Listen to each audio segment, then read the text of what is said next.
全球艺人入侵，所有人都会随机绑定一个单独的安全屋。每当夜幕降临时，都会有人敲门来寻求庇护，或老人，或小孩，或美女。一旦错将艺人放进房间，就会遭遇袭击。反之，庇护真人则可以获得100金币。金币能用来购买各种物资，升级安全屋。当安全屋等级过低时，艺人将会直接破门而入，杀死房主。于是，为了更好的存活下去，我正在研究怎样能加固房门。这时，一道冰冷的机械音在脑中响起。为了帮助真人更好的存活下去，系统将不定时发布辨别艺人特征。现在公布第一个：指甲泛青且异常尖锐。今夜强制任务，首页请至少收留1名真人，否则会被判定为不合格安全屋，予以清除。新手礼包已发放，请注意查收。说完，机械音就消散了。我看着眼前的普通房门，脑子里想着泛青又尖锐异常的指甲，是像僵尸还是像女鬼？那抓一下这门不就要碎了？还要收留一个真人，也不能是人就放进来吧？我呼出一口气，算了，现在想再多也没什么用，等晚上再说吧。还是先看看新人礼包有什么。我打开系统面板，上面简单分列了几个选项：商城、背包、聊天室。我打开背包，背包被分成很多个格子。选中礼包后，一道礼花炸开的特效过后，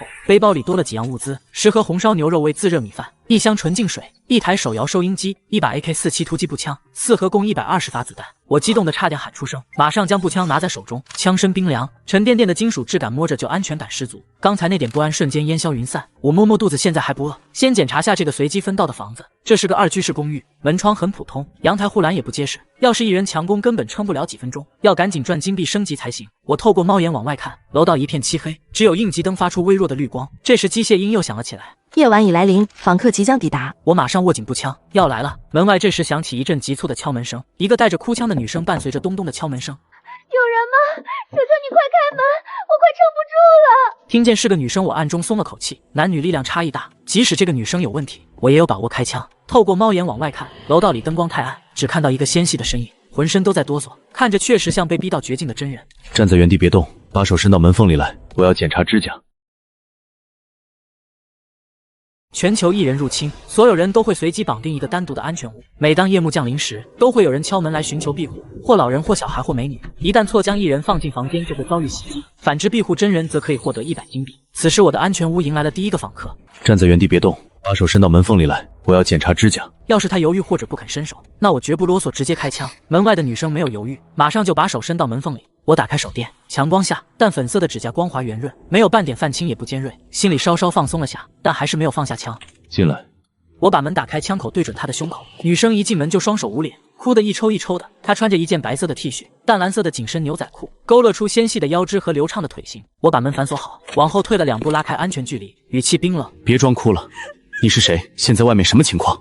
女生这才看到我手里拿着枪，哭声戛然而止，颤抖着说：我叫唐小月，外面已经全乱了，到处都是艺人，还有月亮变得特别奇怪，泛着诡异的红光，艺人在红光里好像更活跃了。她顿了顿，又开始哭。我和室友林菲菲一起逃出来的，我们一起敲了很多安全屋的门，都没人肯开门。菲菲让我先找地方躲着，她去试试别的门，不知道她现在怎么样了。女生把手拿下来以后，五官精致漂亮，那双哭红的大眼睛更添了几分我见犹怜的感觉。只不过今时不同往日，我被她哭得耳朵疼，不耐烦道：别嚎了，她要是能活下来，以后还会见到；要是活不下来，你哭有什么用？话刚说完，身后的门又传来咚咚的敲门声，这次的声音比刚才更急。门外传来呼喊声：小月，小月，你在里面吗？快开门，我是菲菲。和唐小月的语气很像，满是焦急。唐小月一听，马上就大声喊：菲菲，菲菲，你别急，我这就给你开门。说完就要绕过我去开门，我一把用力拉住他胳膊。谁让你开门的？他急得眼眶发红，拼命想挣脱我的手，语气带着不解和哀求：她是我的室友菲菲，你快让她进来。我一把推开他：我是房主，让谁进来我说了算。他哎呦一声倒在了地上，我没理会他，透过猫眼看外面，外面站着一个稍矮的女生，把对唐小月的说辞也对她说了一遍。她犹豫着没有动，我心下觉得不好，这个女生有点奇怪，怕是艺人。这时唐小月在我身后急道：菲菲，你快把手伸过来，只要看一下就能进来了。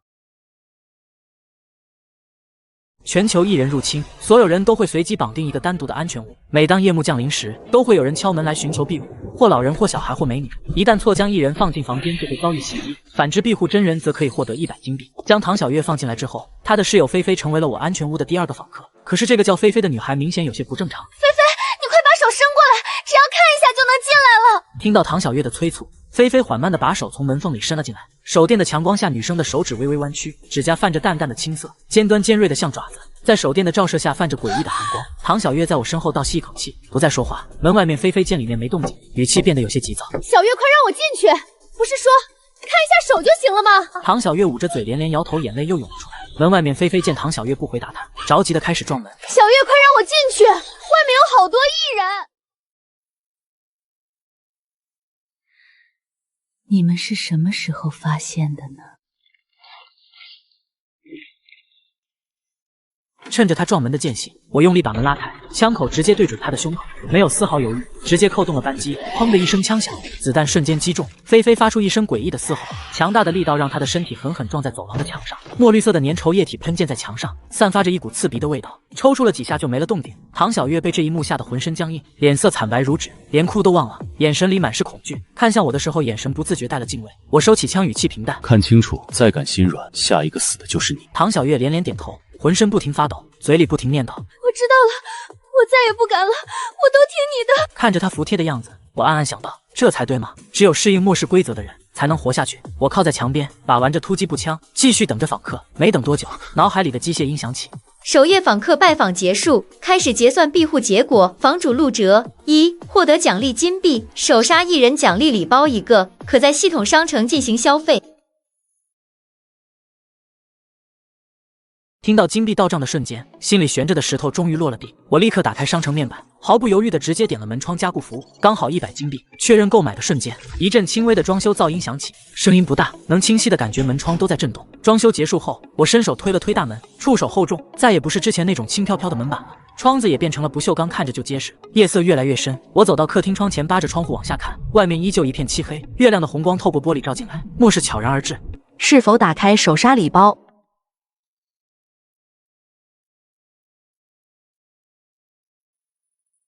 唐小月缩在沙发角落，眼里满是疲惫和恐惧，时不时看向门口，看样子像是被吓得不敢睡觉。见我走向卧室，她像是鼓起了很大勇气，一双大眼睛期待地看着我，声音软软的：我有点害怕，这屋子里就我们2个人，我能不能和你一起睡？少来这套，要么去那边床上睡，要么就在客厅的沙发，不管你在哪儿，没有我发话都不准下来。唐小月脸上的表情瞬间垮了下来，气鼓鼓地瞪了我一眼，她嘟囔着起身，磨磨蹭蹭地走到了侧卧，躺下时故意发出了很大的动静。我看着她的样子，心里嗤笑一声，闹脾气也没用，我的地盘我做主。在床上睡了不知多久，我猛地睁开眼睛，第一反应就是去摸身边的步枪，指尖摸到冰凉的枪身，心里才彻底踏实。我起床看了一眼手机，下午4点了，离天黑没有多久了。次卧的门被推开一条缝，唐小月探着脑袋：你醒了？你想干什么？我饿了，一人一盒。唐小月瞪大眼，连连点头，心里却不知为何飘过一抹淡淡的失落。我打开系统面板，看了一眼金币余额0，随后我点开了聊天室。昨天光顾着等访客了，没来得及看消息，现在正好看看其他人的消息。聊天室消息刷得飞快，大部分都在吐槽昨晚的遭遇。这时一条消息吸引了我的注意，一个发送人叫赵凯的，语气很急，还加了很多感叹号。我昨晚试探了一个艺人，发现了一条新线索，他们对久远数字记忆模糊，算不清日期。看完我眼睛瞬间亮了，又多了一个辨别艺人的方法。我拿出手机记在备忘录里。这时一阵浓郁的香味飘来，唐小月把自热米饭拿给我，我大口吃着。以后安全做的杂物活就交给你了。收留真人能赚金币，有了金币才能有物资。要是想白吃白住，就趁早滚。知道了，我会好好干的。不知不觉天渐渐黑了，脑海里的机械音又响起来。现在公布第2个辨别艺人特征：强光照射下，眼睛红磨成灰雾状。今夜将有3名访客上门，请房主做好准备。我坐在沙发上把玩步枪，现在已经掌握了3条线索，辨别艺人的准确率又提高了。这时，一阵缓慢而微弱的敲门声响起，唐小月又靠近了我几步，差点坐我腿上。我推了她一下，你去开门。唐小月眼眶瞬间红了，见我不为所动，硬着头皮走到门边。门外响起一阵咳嗽声，听起来是个年迈的老人，声音苍老无力，满是哀求：“有人吗？我身体不好，跑不动了，求求你开门。”唐小月眼神一动就要开门，我拍了她头一下，她回头瞪了我一眼，对着门外之人紧张说：“老人家，先别急，你把手从门缝里伸进来。”门外的老人没有犹豫，缓缓将一只手伸了进来。唐小月打开手电，强光下她仔细看了看，回头对我摇了摇头。他的指甲是淡褐色的，不青也不尖。再检查下他的眼睛，看看虹膜有没有变化。唐小月马上照做，把手电对准门缝处，强光照到老人满是皱纹、写满沧桑的脸时，心下一软，手电的光只是匆匆一扫，根本没看清虹膜状态。他咬了咬嘴唇，小声说：“看着没问题。”说完就把门栓打开。我突然有种不好的直觉，刚要出声阻止，正在这时，门外的老人见到门被打开，眼中闪过一丝凶光，不再伪装那副虚弱的模样，猛地朝着唐小月扑了过去，枯瘦的爪子直抓他的喉咙。小心！猛地从侧面冲过去，与此同时，对准老人胸口毫不犹豫地扣动扳机，砰的一声枪响，子弹瞬间击中，一人胸口爆出几个血洞，直挺挺向后拖出一段，抽搐几下就不动了。墨绿色的粘稠液体喷溅在门板上，散发着刺鼻的味道，和昨晚击杀的一人一模一样。我喘着粗气盯着瘫坐在地上的唐小月，后背已经被冷汗浸透，刚才生死就在毫厘之间。在干什么？我怎么教你的？唐小月脸色惨白，嘴唇哆嗦着说不出话，眼里全是慌乱和后怕。你心软同情他，刚才要是我晚了1秒，现在躺在地上的就是你。唐小月的眼泪瞬间涌了出来，她低着头，肩膀不停颤抖。我知道错了，以后我会好好检查，再也不会疏忽了。她抬头看着我，通红的眼睛里满是委屈和愧疚，一把抱住我的胳膊。我再也不会心软了，我只听你的，不要赶我走。我不为所动，冷冷地看着他，心里却想着这可是每天100个金币，怎么可能会赶走呢？这是最后一次，如果你还不能适应现在的末世，就不要拖累我。唐小月眼神坚定，重重点头。那你还在干什么？把门板擦干净。我坐在沙发上，手里拿着枪，看着唐小月跪在地上抖，着手擦地板。没等多久，一阵急促又粗暴的敲门声，咚咚咚的力道极大，门板被震得微微抖动，感觉墙上的灰都在簌簌的往下掉。正在擦地板的唐小月被吓了一跳，一个粗哑的男声响起，带着毫不掩饰的蛮横和威胁从门外传来。赶紧开门，别装死！老子是真人，再不开门进去你们就完了！我听着眉头一皱，这语气根本不像被逼到绝境的幸存者，反而像是街头恶霸，仗着自己有点力气就想恃强凌弱。唐小月眼神里闪过一丝恐惧，下意识往我身边靠了靠，小声说：“他听起来好凶。”我拍了拍他的胳膊，示意他冷静，语气冰冷：“怕什么？是真人还是异人？查过就知道。就算是人敢在这里撒野，也照样收拾他。”门外的人见没人说话，语气更凶了，狠狠踹了一脚门板，砰的一声，里面的人听见没？再不开门，老子就砸门了！唐小月深吸一口气，手里的手电紧紧攥着，随时准备检查，压低声音喊道：“别嚷嚷，把手伸到门缝里来，检查完没问题就放你进来。”门外的男人骂骂咧咧了几句，不耐烦将一只手伸了进来，语气嚣张：“查，给你查！要是耽误了老子，有你好果子吃！”我凑到门缝边，借着唐小月手电的光，仔细看了看她的指甲淡黑色，修剪得很短，不清也不见，符合真人特征。唐小月又把手电对准她的眼睛，仔细照了照，回头对我摇了摇头：“虹膜是正常的，不是灰雾状，是真人。”唐小月打开门缝，语气依旧紧张：“进来吧。”男人一把推开房门，大摇大摆地走了进来，身材高大魁梧，脸上带着一道狰狞的刀疤，手里还攥着一把弹簧刀。进门就四处张望，眼神贪婪地扫过茶几上的弹药和剩下的自热米饭，嘴里嘟囔着：“妈的，没想到这破公寓里还有这么多好东西，看来老子来对地方了。”他转头看向我和唐小月：“从今天起，这安全所归老子了。哼，你俩给老子当跟班，负责找物资、守大门，敢不听话，老子一刀！”说着，他还晃了晃手里的弹簧刀，刀刃在灯光下泛着寒光，显然是没把我们放在眼里。唐小月吓得浑身发抖，下意识躲到我身后，而我则依旧站在原地，手里的步枪微微抬起，眼神冰冷的没有一丝温度，心里的杀意瞬间涌了上来。敢在我的地盘撒野，还想抢我的物资，占我的安全屋，简直是自寻死路！我冷笑一声，把步枪对准他：“是吗？我也该让你知道一下什么叫真理了。”见状，男人额头划过一滴冷汗。拿个破玩具在这忽悠谁？不等他说完，我便扣动了扳机。男人瞪大眼睛看着还在冒烟。你居然真的敢！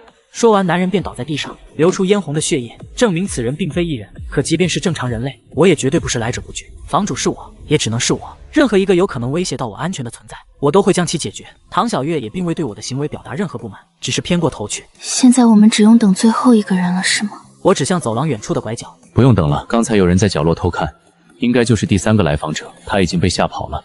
我回到房间锁好门，此时脑海传来系统提示音：今夜来访者已全部结束拜访，开始结算地庇护成果。因为没有新的幸存者加入，我拿到的依然只有100金币。现在食物和水暂时充足，所以我决定先把钱攒起来。金币到账意味着今夜的危机已经结束，我紧张了一整晚的神经也终于松懈下来。刚闭上眼睛准备睡觉，敲门声再次响起，我的头皮开始发麻，不想下床开门，可熟悉的机械音又响起：神秘访客抵达，请房主10秒内开门迎接，否则访客将无视防御强行进入。我自然不想第一个上去锁，便想着让唐小月去帮我开门。打开灯一看，发现此时的唐小月翻着白眼，已经被吓晕了。我咒骂了一声，只得拿着枪跳下床，将门缓缓拉开。老子手里有枪，谁在门外打扰老子休息？门缝的上方传来了一个男人的声音：很抱歉，先生，打扰到了您的休息，但我依旧希望您可以把枪放下，冷静地和我交谈。我循声朝上望去，看到来者的真容后，两眼一黑，居然是个身高6米的银袍男。男人脸色苍白，面带微笑：我先生，请您如实回答我的问题，您的房子里面有除了您以外的人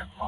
面对这个超自然的恐怖存在，我甚至没有想反抗的念头，只能硬着头皮看了他一眼。宿舍里还有一个叫唐小月的女生。我的话音刚落，男人脸上的笑容瞬间凝固。那您可真是幸运啊！2天后我还会再来拜访，希望那时您的房屋中能有2位或以上的住客。说完，瘦高男人便消失在走廊尽头。我心中一阵后怕，要是自己昨晚没有收留唐小月，那么等待我的肯定不是什么好结果。今晚的神秘访客让我重新定义了末世强度。原来在末世里还有这种无法理解的恐怖存在。我躺在床上辗转反侧，天快亮了才闭上眼。当我再次醒来时，窗外天色已经渐晚。我打开了聊天室，一个叫赵凯的房主发出一连串消息。我为了搞清楚艺人到底是什么，故意放了一个进房子。艺人对于久远的记忆很模糊，会出现常识性错误。赵凯的消息分享完后，群里顿时刷屏好人一生平安。我也赶紧记下这个辨别艺人的新方法。时间来到了6点，脑海里响起了机械音。今天我要给各位隆重介绍一群英雄，那就是初尾应急部队。他们的研究人员发现，艺人的眼睛会呈现出红肿状态。今夜有3位访客到来，请各位房主做好辨别。初尾应急部队会继续为人类存续而战，祝各位平安活过今晚。我看着电脑屏幕若有所思，今天宣布了一个新的辨别方式，也就是说之前的办法有可能会失效。艺人为了逃脱检查也在进化，有了前2晚的经验，我已经没有那么紧张。打开游戏等待访客的到来，直到12点。门外才传来敲门声，唐小月走到门边开了一道小缝，一个衣衫褴褛的老人站在宿舍前。小姑娘，你能让我进去吗？我快走不动路了。闻言，唐小月点了点头，可以是可以，但得辛苦爷爷先做一下检查。说完，唐小月举起手电筒对准老人眼睛，强光照射下，老者的虹膜瞬间变成灰雾状。见状，唐小月直接将门关上锁死。门口那个老爷爷应该是艺人。我拍了拍唐小月的肩膀，干得不错，你成身的很快啊。唐小月的转变让我十分欣慰。虽说我作为房主，接收幸存者可以让我从中获利，但我当然更想接收有用的人。时间一转眼就到了凌晨4点，距离天亮只有1个多小时了，可今晚却才来了一位访客。我靠在椅子上闭目小憩，就在我快要睡着时，敲门声再次响起。我迅速进入状态，拿枪躲在房门后面当老六。唐小月将门拉开一道缝，可等她探出头后却愣了一下，因为最后2个访客是同时来的，并且还是一对父女，女儿正躲在父亲身后哭泣。中年男人目光诚恳地看向唐小月：“这是我的女儿小薇，请问您房子还有空位吗？如果有的话，求求您收留一下她吧。”听后，我端着步枪走到门口，空位倒是有，不过想进来的话，必须要先接受我的检查。男人点点头后，将女儿朝前推了一把。规矩我们懂。唐小月打开手电筒照向小薇的眼睛，发现她的整个眼球都十分红肿。唐小月立刻惊恐地看向我，她眼睛是红的。闻言，我将枪口对准了门口的小薇。你装的倒是挺像啊，老子差点就把你放进来了。小薇吓得蹲在地上不停地哭喊，她的父亲赶紧摆了摆手：“不可能啊，帅哥，这肯定是有哪里搞错了。”唐小月抓住我的胳膊：“这妹妹好像从刚才就一直在哭，你说她的眼睛是不是被哭红的？根本就不是艺人。”我盯着门外的2人，同时在心中思考着规则。规则说，当房屋内艺人数量大于等于2时，他们才会开始杀人。就算这个小薇真的是艺人，也只能老老实实的在宿舍待着。想通这点后，我缓缓地放下了枪口。小薇的父亲松了口气，接着拍了拍他的脑袋：“赶快去哥哥的房间里面。”爸爸，他刚才要杀我才不要进去呢！可男人直接将还在哭泣的女儿推进了门内，随后对着我深深鞠了一躬：“帅哥，以后就拜托您了，我还得去找他妈呢。”方便跟我说说发生了什么吗？2天前我们一家在地下室躲着，然后我妻子突然收到了一条短信，去有专门接纳幸存者的地方。我妻子说她先去看看情况，如果安全了的话再来接我和女儿。但自从她去了之后，我们就失联了。直到今天晚上，我的手机也收到了短信，说让我来南城公寓207寻求您的庇护，然后我俩就一路跑到了这里。听完这些话后，我的心中掀起了惊涛骇浪。原来每天的访客都是这么来的，有一双大手同时操纵着房主和幸存者的命运。可他们的目的又是什么呢？我收回思绪与他道别，将门锁好，坐回椅子上，静静地等待着今天的结算。片刻过后，电脑传出播报：系统第3日结算完成，房主陆哲庇护人类数量2，获得奖励金币200。现在公寓多庇护了1个人，便无需担心神秘瘦长男的下次拜访。短期内的生存危机暂时解除，那就该为长远做打算了。于是我便决定在明天天亮后出门探索。末世后周围是否有危险我都不清楚，万一哪天公寓守不住了，也好有个地方跑。睡醒之后，我打开聊天室准备联系赵凯，毕竟出门的风险太大了，我必须要找一个靠谱的盟友，才能确保自己的安全。而赵凯这个敢把艺人请进房屋的猛男，则是最合适的人选。我翻找赵凯的头像，随后给他发了条私信：陆哲，老哥睡醒了吗？我有重要的事情跟你说。对方几乎是秒回：赵凯，找我什么事啊兄弟？我见状立马打字回复：陆哲，老哥，我打算今晚出门探索一下，想问问你有没有组队的想法。沉默了2分钟后，私信才传来新的消息：赵凯，可以是可以，但我们还不知道彼此的位置。陆哲，我在城南公寓207室。赵凯，兄弟，巧了，我也在城南公寓，是地下车库值班室，我俩说不定还真能出去看看。我看到消息的第一眼便兴奋起来。陆哲，那赵凯兄，等下午3点的时候，我们去小区中心花园见面吧。前2天我还看到了有人在下面聚集，刚好可以看看那边是什么情况。得到肯定的回复后，我便开始做最后的准备。子弹目前还有90多发，这东西是不可再生资源，打1发就少1发，带个20发应该足够了。我将子弹放入裤子口袋，方便随时取用。这时唐小月拿着自热米饭走到我身边，今天过后米饭就吃完了。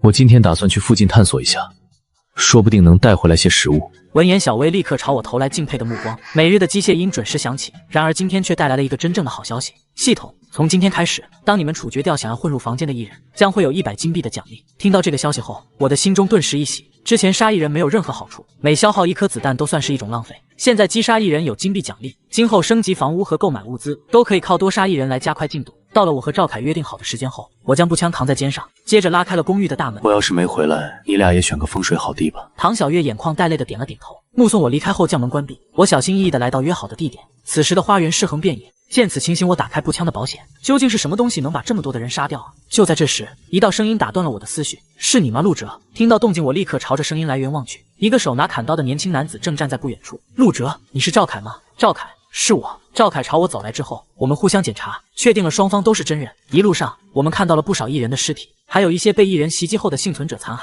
空气中弥漫着浓郁的血腥味，让人心里发紧。赵凯指向旁边的商场。我认识的艺人说，商场里有不少物资，咱们一边找一些物资，一边看看能不能找到真人。我朝着这栋商场看去，楼上刚好有人掀开窗帘，在朝着花园这边窥探。见状，我握紧了手中的枪，那就进去看看。但我和赵凯找了半小时，却没发现半点真人的影子。我举着枪朝着走廊尽头慢慢摸索，你说咱俩是不是让一个艺人耍了？赵凯挠了挠头，还真有这样的可能，但说不定他是记忆紊乱了。那就看看楼上到底有什么，说不定还能找到幸存者，问问这楼里到底是什么情况。说着，我们便来到了2楼。2楼全都是被大肆破坏的痕迹，还有若隐若现的惨叫声。这一层基本也是毫无所获。正当我以为今天只能无功而返时，却在走廊的尽头看见了一个关着门的房间。我立马贴在墙边，小心，里面可能有人。赵凯将刀藏在身后，敲了敲门，里面有人吗？我俩没有恶意，只是来这里探索的。你要是听到了，还请方便开个门。没人的话，我俩可就进来了。空气沉寂了数秒，我上前一步，接着朝门锁直接来了一枪。随后我直接把门撞开，映入眼帘的是一具女尸。我稳定心神后开始观察房间，里面囤积了不少的食物和水，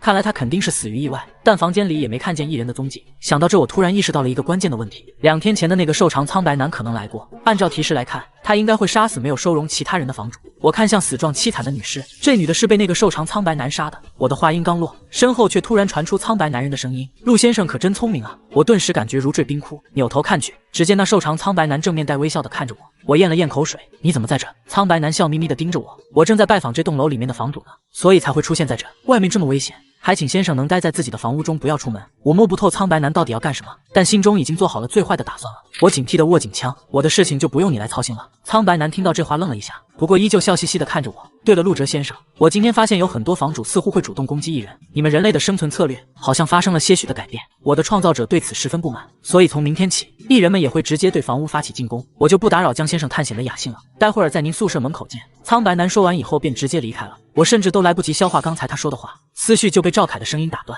陆哲，你动一动啊！”我突然反应过来，一脸迷茫地看向赵凯。赵凯这才松了一口气：“哥，你下次能不能别这么吓人？刚才你说完话以后突然就不动了，我还以为你被上身了呢。”我苦笑了一声，那还真差不多了。但我又察觉到了一丝不对，赵凯一直守在门口，却没有看见瘦高男人离开，难不成他还会瞬移？我决定过会再将刚才发生的事告诉赵凯，先专注于眼前的事。我指着房间内的食物，时间差不多了，咱们先把这间屋子的食物给带走，等以后有机会再出来找超市。赵凯听后点点头，我也是这样想的。接着我们便开始整理物资，这女生房间里面的食物不算少，里里外外弄出来了2大袋子，我的书包直接塞得满满当当，而赵凯则是找了一个手提袋，把另外一半给拎上了。我哼着小曲来到了门口，正准备离开，却听到走廊中有些细微的脚步声。我将手电筒朝着走廊照去，眼前的一幕让我倒吸了一口凉气。我原本以为门外没人，可等光一达才发现成群的艺人聚集在走廊，那些被照到的人全都瞳孔灰雾状或者双眼血红。我愣住片刻后扭头就跑，逃跑时还不忘提醒赵凯：“快跑啊，外面全是艺人。”我的话音刚落，就有一道身影跌跌撞撞地冲进我面前，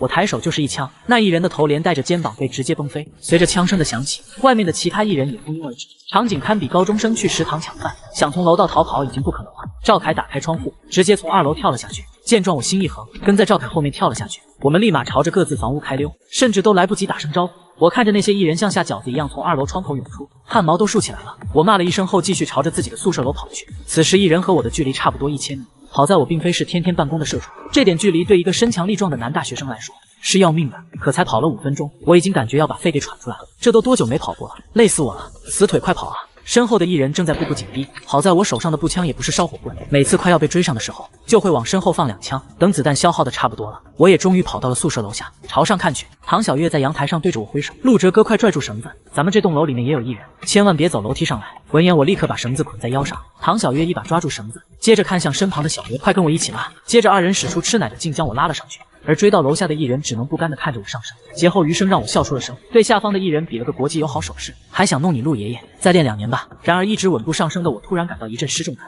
我惊慌地望去阳台，你们2个在上面干什么？唐小月随即把头伸出阳台，对不起陆哲哥，是有人在宿舍外破门。我和小薇被吓了一跳，闻言我等不及2个人的拖拽，抓着绳子往上爬，赶紧拉我上去，我来看看是怎么个事。毕竟瘦高男说过一人以后会直接进攻，此时绝不能掉以轻心。我翻进阳台后，唐小月立马凑了上来，陆哲哥你没事吧？有没有哪里受伤了？我无视了唐小月的关心，赶紧冲向自己的柜子，先别管这些，让我看看门口是什么情况。补充好子弹后，我立刻就冲到了门口。虽说原本的门窗已经被加固，但却也无法抵挡长时间的冲撞。就在我想上去看看什么情况时，一柄斧刃直接穿透大门劈了进来。我先是被吓了一跳，但看到大门上的洞后，气得直接骂了出来：谁的屁瘾犯了，也不知道控制着一点。这个门可是我花100金币升级的，你们这帮畜生赔我的门！说完，我顺着洞口瞄准门外，一连串的枪响过后，门外再无动静，绿色的血液顺着门缝流淌进来。我凑到洞口朝外看了一眼，周围是一片狼藉，但也没有了威胁。直到这时，我才脱力地坐在了地上。小维看着我满身的杀气，不敢乱动，唐小月却直接扑了上去。陆哲哥，你没事吧？我摇了摇头，我没事，就是有点累，我去洗个澡，你在这先守着。等我洗完澡后，公寓已经被2个女生打扫得一尘不染。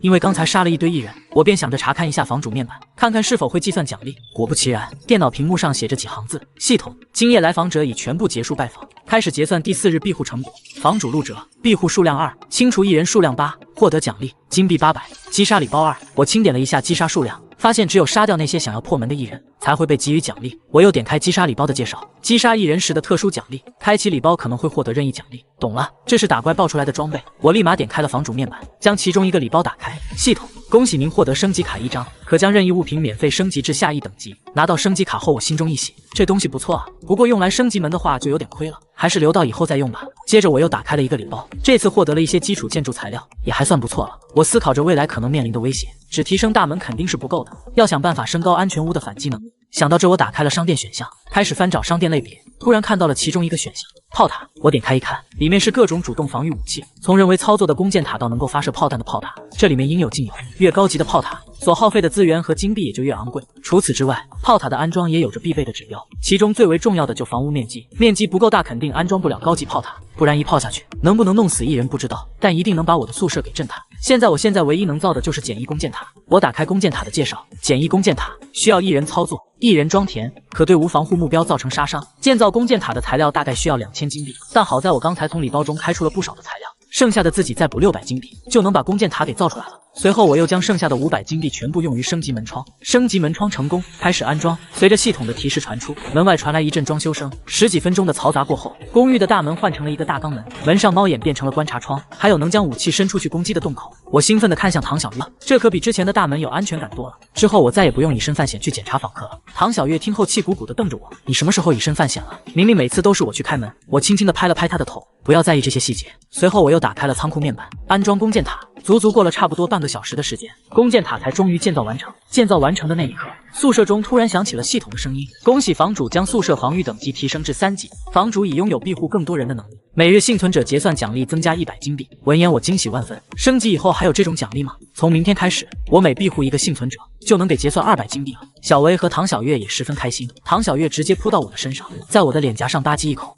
陆哲哥，你也太厉害了吧！小维也默默地走到了我的面前，谢谢你，我以后会报答你的。我嘿嘿一笑，你别报复我就行。在我将宿舍整体升级过后，也终于迎来了第一个访客。结算完毕后，又有人敲门，我想都没想，就知道是瘦长苍白男来了。我将大门的观察窗打开，苍白男的脸刚好就贴在上面，他目不转睛地盯着我。我想问陆哲先生一个问题，请您如实回答，在您房屋中有除您之外2个及以上的幸存者吗？我尽量不把目光放在他可怕的脸上。有的，又多了个18岁的小姑娘。苍白男脸上的笑容消失不见，那您真是艳福不浅啊！希望您下次还能这么好运。我2天后还会再次拜访，到时候您的房屋内要有最少4个幸存者，之后的生存会更加艰难，请您一定要活到与我见面的时候。苍白男说完以后便离开了。见状，我坐回到椅子上，松了口气。这时，躲在侧卧的唐小月才把头伸了出来。陆哲哥，那个跟鬼一样的男人究竟是从哪来的？他好可怕啊！我摇了摇头，我也不知道，但他给我的感觉像是一种检察官，他会检查房主们是否完成了他设定的目标，而没有完成的将会被清除。唐小月满脸担忧地看向我。那之后，他给我们提的要求越来越高，直到我们无法完成呢。我叹了口气，那我也不知道。接着我话锋一转，不过我觉得一定会有办法的，只要活着，咱们就还有机会。我的房屋能升级，总有一天会升级到一人无法破开防御的程度，我们说不定能一直坚持到末世结束呢。我说完以后，唐小月立马就扑到了我的身上。陆哲哥，有你这句话我就不怕了，我和小薇都相信你。折腾了一天，我们都累极了，在升级后房屋的保护下，我难得睡了个安稳觉。第二天醒来后，我照常坐在了沙发上，看着聊天室聊天记录，我打字询问兄弟们还好吗？我感觉大家都不到群里面说话了，回应我的只有少数几个房主。房主甲，有没有可能大多数房主都死了？房主乙，咱们这些算运气比较好的。房主丙，还真是。我查看了一下区聊天室房主群，里面70%的头像都已经灰了，剩下的也只有30多人还活着。好在赵凯的头像依旧是亮的，这时他也在群里冒了个泡。无论如何，大家都先尽力活下去吧。今天的播报快开始了，先干正事。随着时间到达6点，播报也准时开始，冰冷的机械音准时响起。我现在听到这个声音就有些恶心，因为听到它就代表着灾难依旧进行，所有人还需要在末世中继续挣扎。系统，各位幸存者们，真是久违了。继昨天宣布杀死1人可以获得奖励之后，大家有没有对此进行过尝试呢？击杀榜稍后会在各个区域的房主群中公布，各位可以看看自己是否榜上有名。同时，今天我依旧为大家带来了一个好消息，楚尾应急部队已经对1人完成了初步的研究。从今天开始，我们的英雄们将会深入到各个区域开始探索。各位房主看到应急部队人员请勿惊慌，并且全力配合应急人员的调查，违抗者将会遭受责罚。听到这里，小薇也扭头看向我。一旁的唐小月忍不住发出了一声欢呼：“太好了，陆哲哥，你听到了吗？是应急部队的人来了，我们是不是有救了？”我摇了摇头，别高兴得太早，这楚尾应急部队是哪来的组织都没听说过，别把他们想象成什么救世主。现在唯一能够救我们的，就是我们现在住着的宿舍，其他一切都是白搭。就算他们来了，我觉得也解决不了问题。我对这个楚尾应急部队没有任何的好感，他们要是真的想要救人，在末世开始的时候就已经出现了，何必等到现在呢？而且他们在这场末世中到底扮演着什么角色，我还一概不知。万一这1人是他们整出来的，还真说不准呢。随后我再次将注意力放回系统，接下来又给我带来了一个重磅消息。系统，根据楚尾应急部队的最新发现，分辨1人的特征再次增加，有些1人替代了被高温烧死的人类，所以他们身上会有烧伤的痕迹。今日将会有5名来访者，各位房主在甄别时一定要仔细检查。说完，机械音消散了。H 1人的击杀榜也出现在了群聊之中。我看了一眼，果不其然，自己以昨天6个击杀荣登榜首。我对此早有意料，所以并不算很惊讶。可第2名不是赵凯，才让我提起了兴趣。王平，我从来没见过这个名字，只要在群里面说过话的人，我多多少少都有一些印象。难不成这家伙一直潜水到现在，一句话都不说吗？这时，小薇站在阳台边注视着下方，似乎看到了什么东西，扭头看向我的方向，惊愕大喊：“你俩别聊了，快过来看看下面广场，有一堆穿着防化服、背着枪的人。”我和唐小月立刻来到阳台，朝下眺望。原本躺满死尸的广场上，现如今停放了7、8辆皮卡车，车上下来了几十名身着防化服、身后背着枪的士兵，他们正把周围的尸体搬运到车上。很快，广场上就不再那么触目惊心。看到这一幕的不只有我，其他幸存者看到楼下的士兵后，都爆发出了欢呼声。有些人聚集在床边摇旗呐喊，有人更是直接跑到了楼下去欢迎自己的救世主。小薇见状也想站起来呐喊，可她刚刚抬头就被我一把揪住。你干什么？小薇掰着我的胳膊，天真的看向我。你拦我干什么？这些人不就是新闻里面说的楚尾应急部队吗？他们过来不就是为了来救我们的吗？我无语的服了。谁告诉你他们是来救人的？末世前的时候，新闻都不见得能全相信，现在都已经末世了，你还这么天真呢？被我这么一说，小薇终于稍微冷静了下来。不过这18岁的少女骨子里面总有一股叛逆，她还在嘴硬。我觉得应该不可能吧？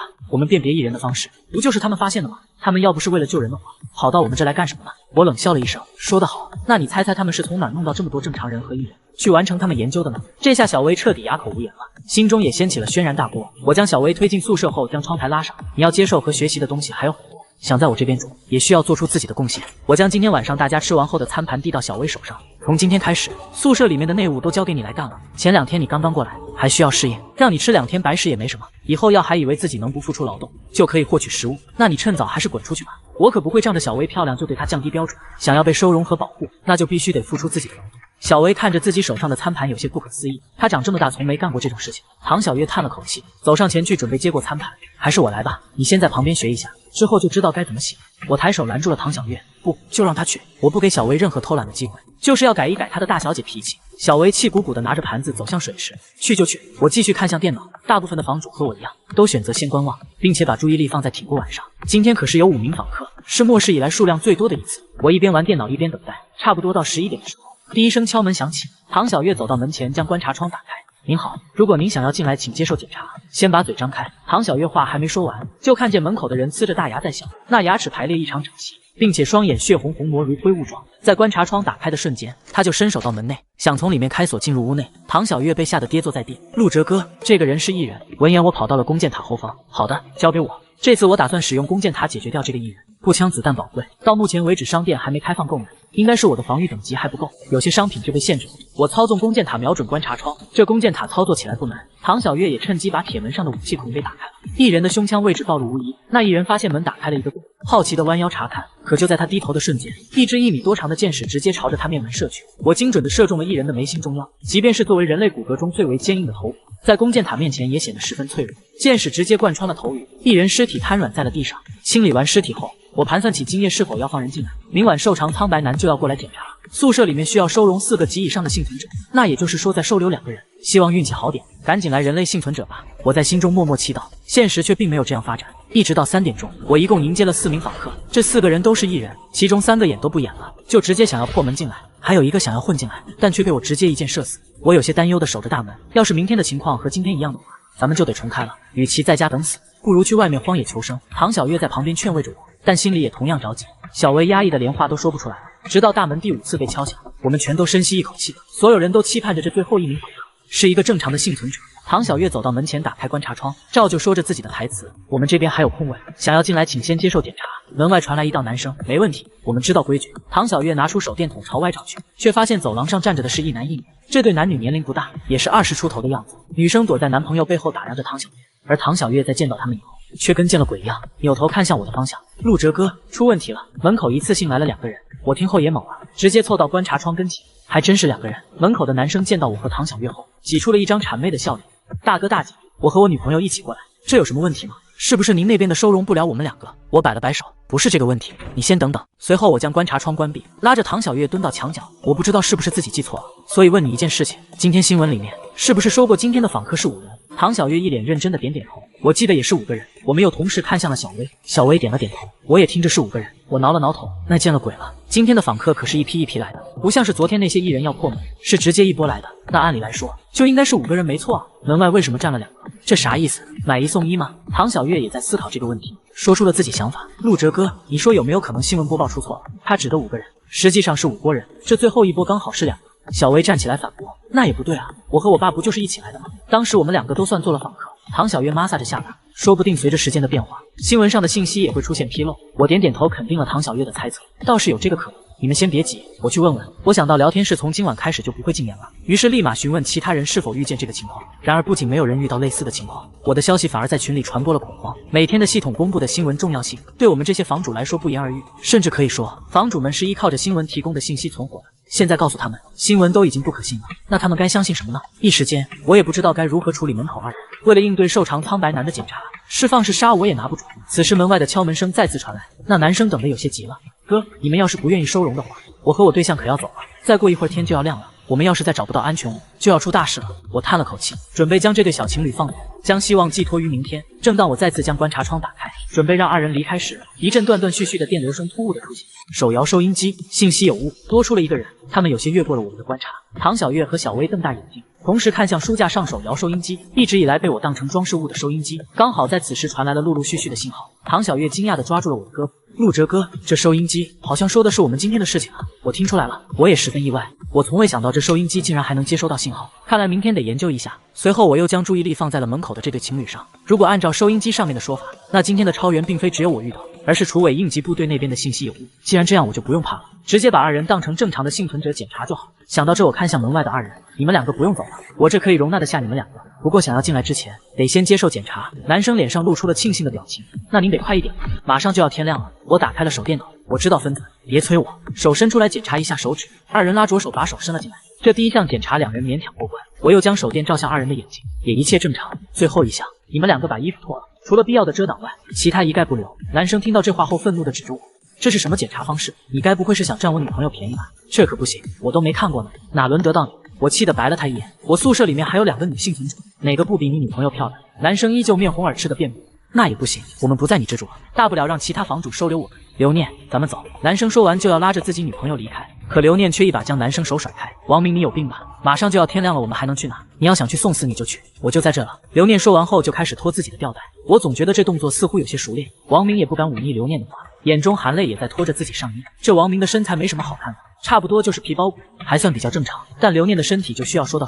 等他袒露自我的时候，我才发现自己小看他了。然而当我看到刘念的后背时，却发现他背后有一个黑斑。见状我再次警觉起来，你背后的那个黑色是哪来的？这王明和刘念一人出现了一条特征，如果他俩都是异人，如果我将他们给放进来了的话，当宿舍中异人数量大于等2，那他们就会开始杀人。刘念扭头看着我，摸了摸自己背后的黑斑，这个是我的胎记，我从小到大都有。一旁的王明惊讶地看向刘念，宝宝，原来你后背还有个胎记啊，我都不知道。刘念翻了个白眼，废话，你又没看过，当然不知道啊。这时我打断了2人的对话，给我证明这个是胎记的证据。刘念沉默片刻后叹了口气，我没有存我小时候的照片，所以没法给你提供证据，但我这确实是胎记，并且小时候还做过一次激光手术，差不多是在我6岁的时候。闻言我想起赵凯曾经做过的测试，一般艺人都不记得比较久远的记忆，距离他们被替代时的时间越久远的数字，记忆就越模糊。我一脸认真地看着刘念，那个豹子追着人的广告知道吧？告诉我，这豹子为什么要追他？刘念和王明同时一愣，刘念小心翼翼地看着我，因为他有极致糖浆。听后我将宿舍门打开，回答正确，你俩进来吧。公寓只有2个房间，你们来的晚，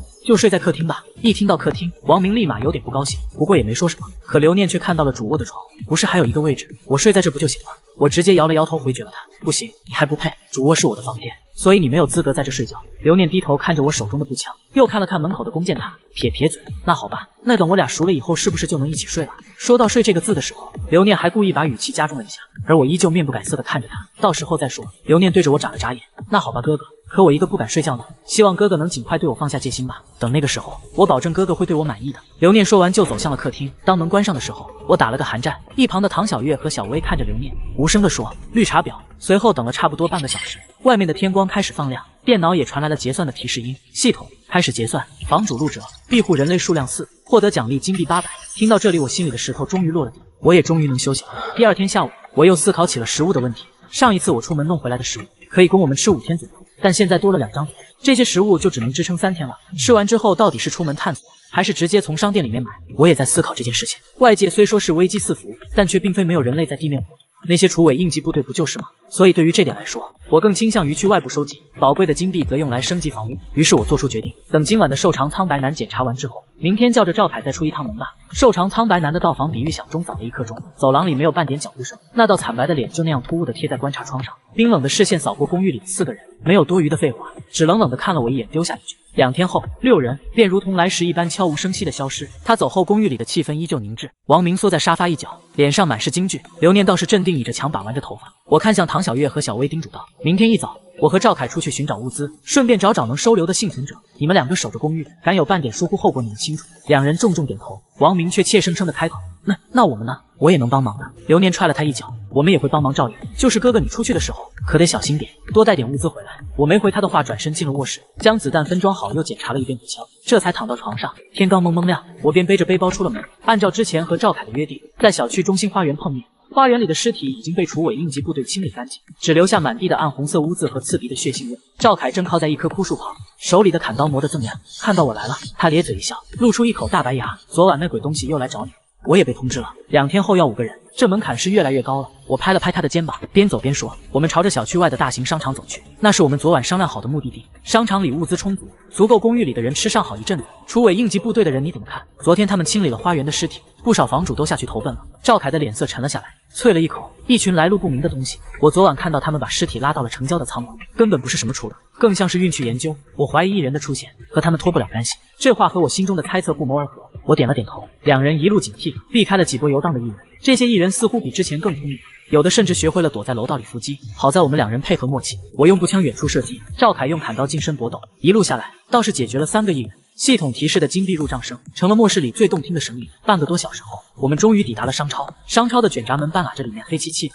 透着一股阴冷的气息。门口横七竖八倒着不少购物车，还有几具异人的尸体，墨绿色的血液流了一地。我和赵凯对视一眼，赵凯掂着砍刀率先钻了进去，我端着步枪跟在后面。打开手电，里面一片狼藉，货架倒了一地，零食饮料洒得到处都是，空气中混杂着食物过期的腐烂味。我用手电扫过四周，突然发现货架后面有一道微弱的身影，正缩在那里瑟瑟发抖。我大喝一声，步枪对准了那道身影。谁？那身影被吓了一跳，抬起头露出一张满是泪痕的脸，是个20多岁的女生，怀里抱着一个小女孩，看起来不过5、6岁。两人的脸上满是灰尘，眼睛里都是恐惧。别开枪，我们是真人。赵凯走上前，检查了一下两人的指甲和眼睛，冲我摇了摇头，是真人，没什么问题。女生见我们没有恶意，终于松了口气，抱着小女孩放声痛哭了起来。我叫林婉，这是我妹妹念念，我们俩躲在这里3天了，外面全是异人，我们不敢出去。我看着姐妹俩，心中一动，这正好是2个人，要是能收留他们，刚好能凑够瘦长苍白男要求的6人。我蹲下身，看着小女孩念念，声音放柔了些，跟我走吗？我有安全屋，能保护你们。林婉愣了一下，随即拼命点头，两眼放光，犹如见到了救命稻草。走，我们跟你走。我和赵凯收拾物资，林婉抱着念念在一旁帮忙。小女孩很乖，不哭不闹，只是紧紧抓着姐姐的衣角，偷偷的看我。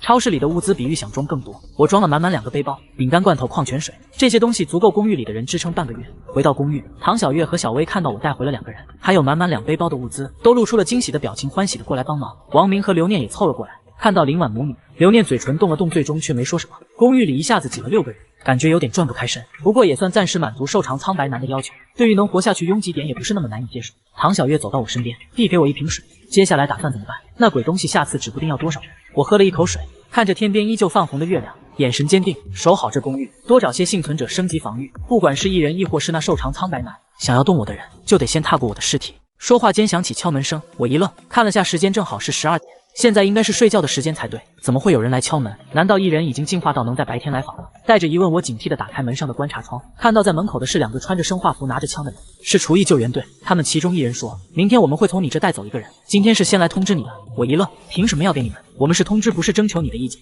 如果不交，他晃了晃手里拿着的枪，那就别怪我们不客气了。说完转身就走了。我关上观察窗，打开系统的聊天室，打算联系下张凯，问问他那边的情况。我连发了几条信息，等了好久都没见回复。我暗道，难道出什么事了？这时唐小月给我送来泡好的泡面，虽然这次我带回来2大背包的食物，但是我们人数也在不停的增加，还是要省吃俭用。我让唐小月给每个人分了1瓶水、1个泡面或者面包。念念是小孩子，正在长身体，所以多给了1包饼干。我一边吃着泡面一边想着，偏偏厨艺救援队也是明天来要人，可是我这人数刚好够应付苍白男，如果在白天交出去，晚上苍白男来的话要怎么办？就在我头痛之时，忽然听到旁边传来一阵哭声，我走过去，怎么了？念念坐在沙发上哭，刘念站在沙发边上，手里拿着1包饼干。他看见我过来，赶紧说：“哥哥，我刚才没吃饱。”看这小丫头饼干也不吃，我就帮她吃一点。我无语，你不干活在这白吃，还抢小孩子的食物。这时王明在旁边说：“念念也是饿了，要不再给我们分点吃的。”我真的是气笑了。这些人以为现在是什么时候？还是像之前一样，食物随便去超市就能买到吗？我没理王明，看着刘念，今晚的访客由你来检查，在我这谁都不能白吃饭不干活。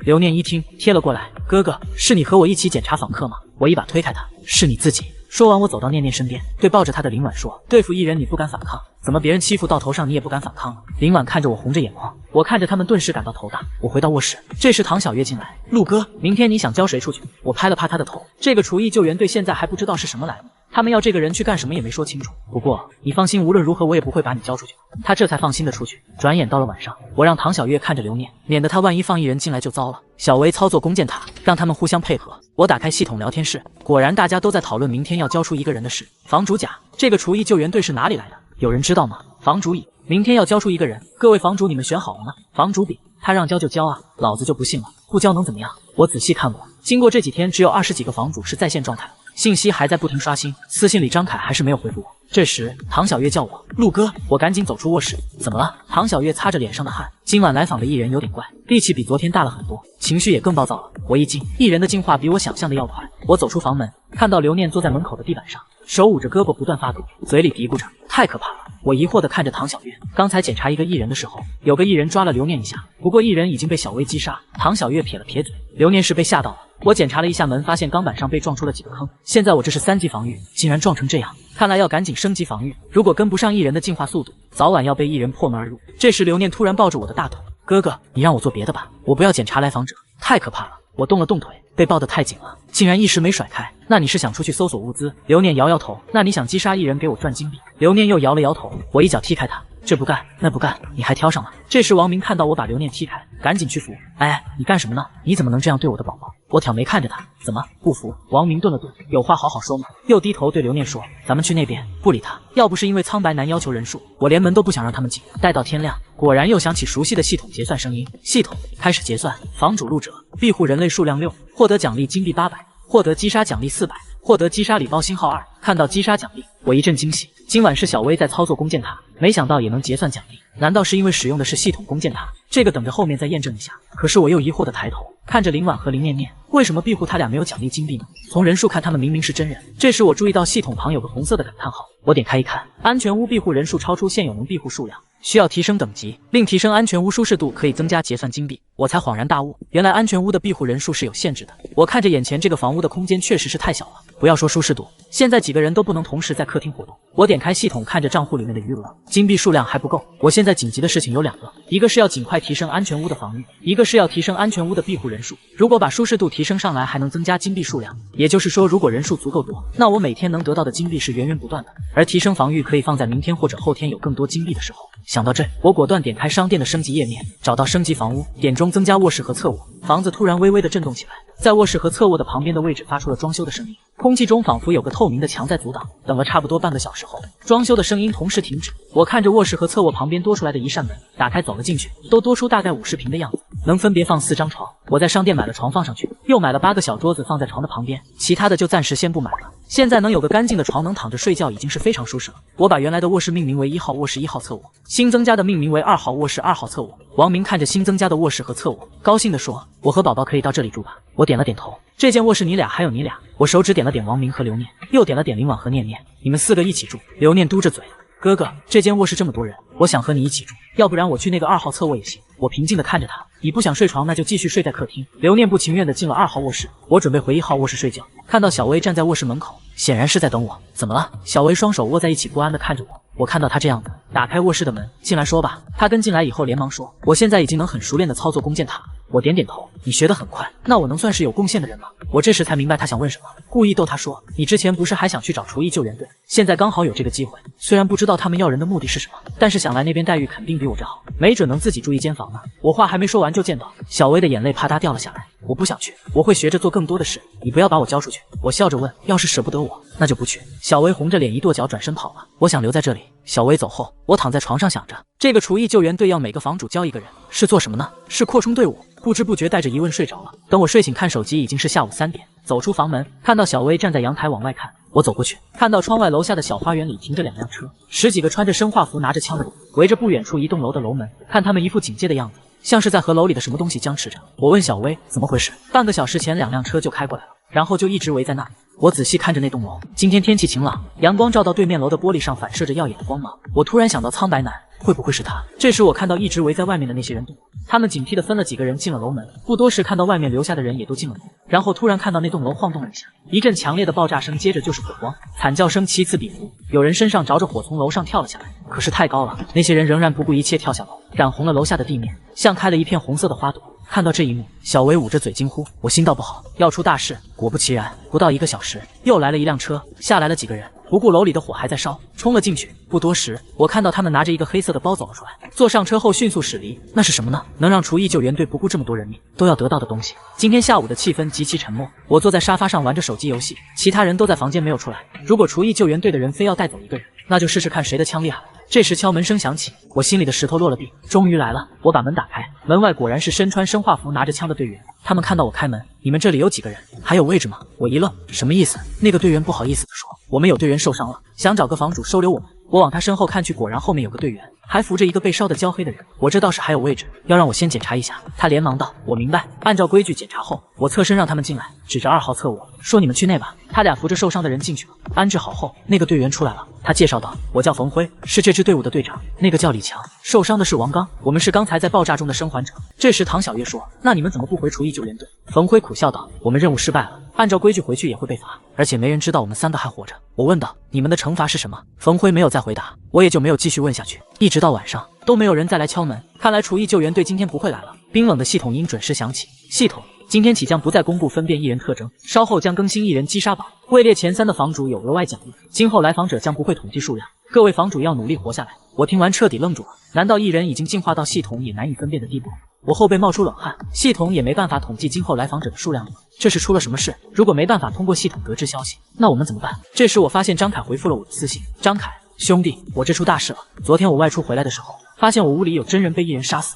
我一惊，陆哲，你之前没好好检查。张凯，不是，是没分辨出来。今晚我这屋里就剩下2个人了，那鬼东西来了的话，估计我也活不过今晚了。如果我明天没回复你信息，你来我这把物资全拿走了。陆哲，你来我这。张凯，不行，我试过收留其他房主，结果刚到12点，那个房主自爆了，关掉私聊界面。现在快到访客拜访时间了，我不能过去帮忙，只希望张凯能躲过这次危机。这时唐小月拿着那个收音机走了过来，陆哥，这个刚才发出了声音，我接过来，收音机滋滋直响，不多时传出来一阵欢呼，有个人大声喊着：路人甲，这场战役中我们取得了胜利。然后有很多人一起欢呼的声音，又等了一会才发现再也没有发出声音了。我问唐小月，这个收音机之前说了什么？之前听到收音机响过一次，这2天没事就研究了一下，刚才调频道的时候听到这个频道在说话，但是那会好多人在说，听不清讲了什么。我把收音机放下，今晚不知道会来几波来访者，等一会大家都准备一下。好，我去通知他们。唐小月说完就走了。很快响起一阵暴躁的敲门声，门外的人似乎很急，门被敲得又震又响，还是刘念去开门检查。他刚打开观察窗，就听见他刺耳的尖叫。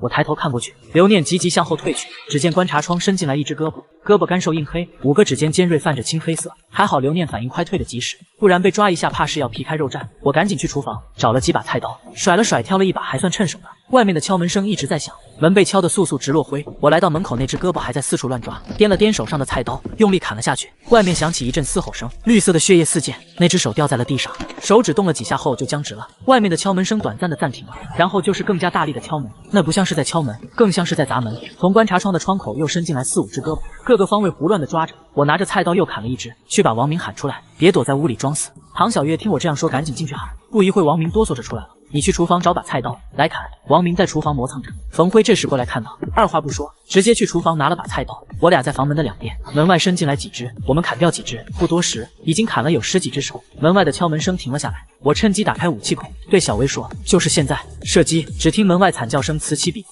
我等了一会，端起枪打开门冲了出去。门口躺着几个被小薇射杀的艺人，不远处还站着几个只有1个半胳膊的艺人。见到门打开，又嘶吼着冲了过来。我眼都不眨的开枪，把他们全都爆头。天花板上滴着黄白色的脑浆，整个走廊绿叶横流，腥臭无比。这才是第1波而已，怪不得系统不再统计拜访数量，眼前的状况已经没办法统计了。我赶紧回到房间，打开系统里面的商店，找到刀具，买了几把砍柴刀。现在我等级不够，在商店里面还买不到枪械。刚才击杀的这些艺人又让我小赚了一笔金币，把砍柴刀给了冯辉，不愧是正规地方出来的，下手快很准。又去厨房把王明揪出来，给了他一把砍柴刀。我身上沾着刚才见到的粘稠绿叶，眼神冰冷的看着他，等会再来艺人，你给我往上冲，不然老子就砍死你。王明哆嗦着拿着刀连连点头。这时我浑身汗毛竖起，我回头一看，苍白瘦长男不知道什么时候来的，在门口微笑着看着我。晚上好，陆先生，看起来刚经历了一场激烈的战斗啊。我没好气地说，对，我这里现在有9个人，已经远超你要求的人数，连下次的都完成了。苍白瘦长男闻言，眯着眼朝房间里看了一圈，又笑道，陆先生运气不错，不过谁告诉你下一次的要求还是人数呢？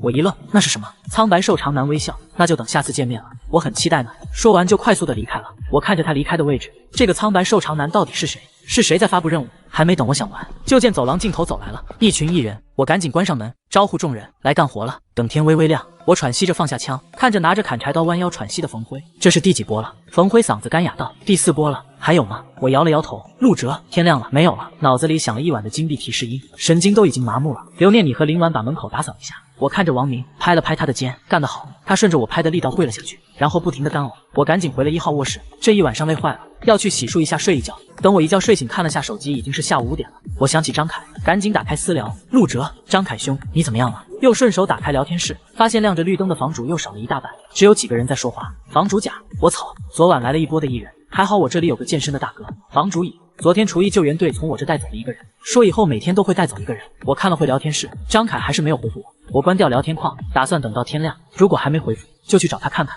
我走到门口，看着这个钢门，经过昨晚这个门已经千疮百孔，肯定是撑不过今晚了。我打开系统商店，找到升级，点击升级门窗，门窗位置传来了装修的声音。等了半个多小时，装修的声音才渐渐停止。我看到装修后的门比之前厚了3倍，观察窗的连接处也从钢钉变成了钢柱。门窗升级好了，还要再来一个弓箭塔。想到这，我又打开武器，发现有个弩箭，力度更大，并且还可以连击。我算了下金币，虽然比弓箭塔贵了2倍，但是杀伤力也更大了。咬了咬牙，还是买了下来。在弓箭塔的对面响起了一阵装修声，声音停止后，出现了一个弩箭台。我坐上去看了一下，发现竟然是自动瞄准，还能设置瞄准艺人还是真人，顿时感觉贵有贵的好处啊！体验了一会之后，又看了看商店里面的其他武器，真是想要全部都买下来啊！可是需要的金币也是太多了，顺手点到了商店的首页，发现食品栏竟然解锁了肉类，点进去一看，瞬间觉得肚子饿得不行。吃了这么久的自热盒饭、泡面、饼干，这些肉类图片真是好看啊！看到那肉质四溢的图片，脑子里自动想起了鲜香扑鼻的味道，那肥而不腻的口感，眼泪不争气的从嘴角流出来。那价格也是贵的离谱，1000金币一盘的排骨谁会买呢？要杀10个艺人才能买一盘，毕竟一盒泡面也才50金币，谁买谁傻逼。小薇从房间走出来，看到我站在门口，一只手拿着一个盘子，问我：陆哥，你在门口傻笑啥？我赶紧说：去叫大家出来吃饭了，今晚大家改善伙食。其他人出来后，看到茶几上摆着2大盘的排骨，还有1大盆的热气腾腾的米饭，全都欢呼起来。我趁机道：昨晚大家辛苦了，这是用昨晚积杀的金币买的，今晚大家继续努力。天刚黑，敲门声又准时响起来。不知道是今晚吃了排骨大家都有了力气，还是都想明天继续吃到排骨。大家都很卖力，连刘念都拿着1字筒猛敲艺人的头，边敲边念道：刘念1盘排骨，又1盘排骨。战斗结束后，我又翻到私聊，张凯一夜都没有回复。我想着去看看，看着冯辉怎么样，还有力气吗？还可以，那和我出去看看。我又看着王明，还有你，别跑，还想不想吃排骨？一提到排骨，王明眼睛都亮了，立马提着砍柴刀走到门外。你俩还磨蹭啥？快点！我和冯辉对视了一眼，赶紧跟了上去。我们来到了之前张凯说过的地方，停车场的值班室。现在是深夜，访客拜访刚刚结束，只有我们3人的脚步声在空旷的地下停车场回荡。走着走着，不知道为什么，心里面越来越不安，周围安静的有些过分，甚至连风声都没有。突然前面传来沉重的脚步声，咚咚咚，地面都在微微震动。我立刻握紧手里的步枪，压低声音让冯辉和王明靠墙。借着手电的微光，我看到前面的承重柱后转出一个巨大的飞影，那东西足有3米多高，浑身长满青黑色的鳞片，身后拖着一条粗壮的尾巴。但诡异的是，它的上半身竟然有女性的特征，头上甚至还长着一头长发。王明吓得腿一软，差点跪下。他哆嗦着问前面那是什么怪物，我一脚踹在王明腿上，让他闭嘴。那女恐龙怪兽似乎听到了动静，猛地转过头，红肿的眼睛死死盯住我们这边，紧接着发出一声刺耳的尖叫，庞大的身躯像一辆坦克般冲了过来。我毫不犹豫直接开火，突击步枪的枪口喷出火舌，子弹打在他的鳞片上竟然溅起火花。这怪物的防御力高得惊人，冯辉也没闲着，他从侧面包抄过去，抡起砍柴刀狠狠劈在怪物的腿部处。怪物吃痛怒吼一声，尾巴猛地一扫，直接将旁边的一辆废弃汽车抽飞。我趁他转头的瞬间，瞄准他那双红肿的眼睛，一个点射精准命中，绿色的血液瞬间爆开，怪物发出凄厉的惨叫，捂着眼睛发狂般乱撞。趁着这个机会，我拉着冯辉一把扯起瘫软的王明，迅速冲向停车场深处的值班室。值班室的铁门半掩着，我一脚踹开门，举枪瞄准里面，里面空无一人，张凯不在，桌子上落了一层灰，看起来已经匆忙离开了很久。角落的物资箱被翻得乱七八糟，但好在还留下了不少东西。我看到桌上用血写着一行歪歪扭扭的字，上面写着救援队在杀人，快跑！我心里猛地一沉，看来之前的猜测全中，厨艺救援队根本不是救世主，他们是在清理我们这些高级房主。冯辉看着那行血字，脸色煞白。我没有废话，迅速把值班室里剩下的食物和水塞进背包，满满当当装了3大包。王明此刻才缓过劲来，连连问现在该怎么办。我冷着脸把最重的一个包扔给他背，我说赶紧回家，这里不能久留。回去的路上，我们避开了怪物的声音，一路狂奔逃回了安全屋。刚到公寓门口，我就闻到了一股浓烈的血腥味，我心里顿时涌起不好的预感。推开厚重的升降钢门，客厅里一片死寂。唐小月和小薇满脸惊恐缩在角落，浑身发抖。王明闻到血腥味，像疯了一样冲进2号卧室，紧接着里面传来他凄厉的惨叫声。我端着枪快步走过去，眼前的一幕让我握枪的手瞬间收紧。刘念毫无生气地倒在血泊中，死状极其凄惨。王明跪在地板上嚎啕大哭，他转头用通红的眼睛死死盯着我，他大吼问到底是谁干的？在这个密闭的安全屋里，绝对不可能有外面的艺人闯进来，凶手只可能在我们中间。我冷冽的目光扫过客厅里的每一个人，唐小月红着眼睛连连摇头，说她一直和小薇在客厅守夜，根本没进去过。小薇也害怕的躲在我身后。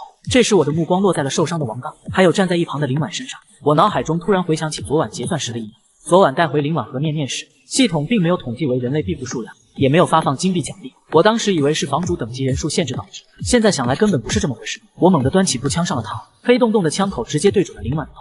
我冷笑着问他装够了没有，林婉立刻做出一副惊恐万分的表情，眼泪说掉就掉。他哭着说：陆哥你干嘛拿枪指着我？小薇也在一旁拉我的衣角，说陆哥是不是搞错了？林婉姐怎么可能是艺人？我没有理会，手指搭在扳机上。为什么系统昨天没有你的奖励判定？林婉的哭声戛然而止，那张楚楚可怜的脸瞬间变得面无表情。我转头看向躺在地上装虚弱的王刚，我说还有你，你是厨艺救援队塞进来的内鬼吧？话音刚落，王刚和林婉对视了一眼，两人突然同时暴起。王刚原本焦黑的皮肤瞬间裂开，长出数不清的青黑色尖锐骨刺，像一只巨型蜘蛛般弹射向我。林婉的五官更是极度扭曲，双眼瞬间变成诡异的灰雾状，指甲爆长出半尺长的锋利墨绿色尖刺。我没有半点慌乱，手中的步枪火舌喷吐，砰砰2声巨响，子弹精准无误地击穿了王刚的脑袋，黄白交加的粘液喷了一墙，他甚至没来得及发出一声惨叫就重重倒下。林婉见状发出一声凄厉的嘶吼，他转身一把掐住了念念的细小脖颈，尖锐的指甲抵在小女孩的皮肤上，她用嘶哑如同砂纸摩擦的声音威胁我放开枪，否则就拧断这小崽子的脖子。念念被吓得连哭都发不出声音，只是用绝望求助的眼神看着我。我眼神冰冷如铁，末世里最忌讳的就是受人威胁。我连眼睛都没眨一下，毫不犹豫的直接扣动扳机，哐的一声枪响，子弹贴着念念的头皮飞过，精准打入林婉的眉心，强大的冲击力带着林婉的身体向后飞出，她连挣扎的机会都没有，尸体很快化作一滩散发着恶臭的绿色粘液。王明瘫坐在地上，彻底吓傻了。他无论如何也想不到，平时柔弱的林婉竟然是恐怖的艺人。冯辉此时也是脸色惨白，他走到王刚的尸骸前摸索着，很快从那堆衣服里翻出一个黑色通讯器，通讯器正发出滋滋的电流声，接着里面传来一个冰冷的男声。他问2号目标房间清理完毕没有？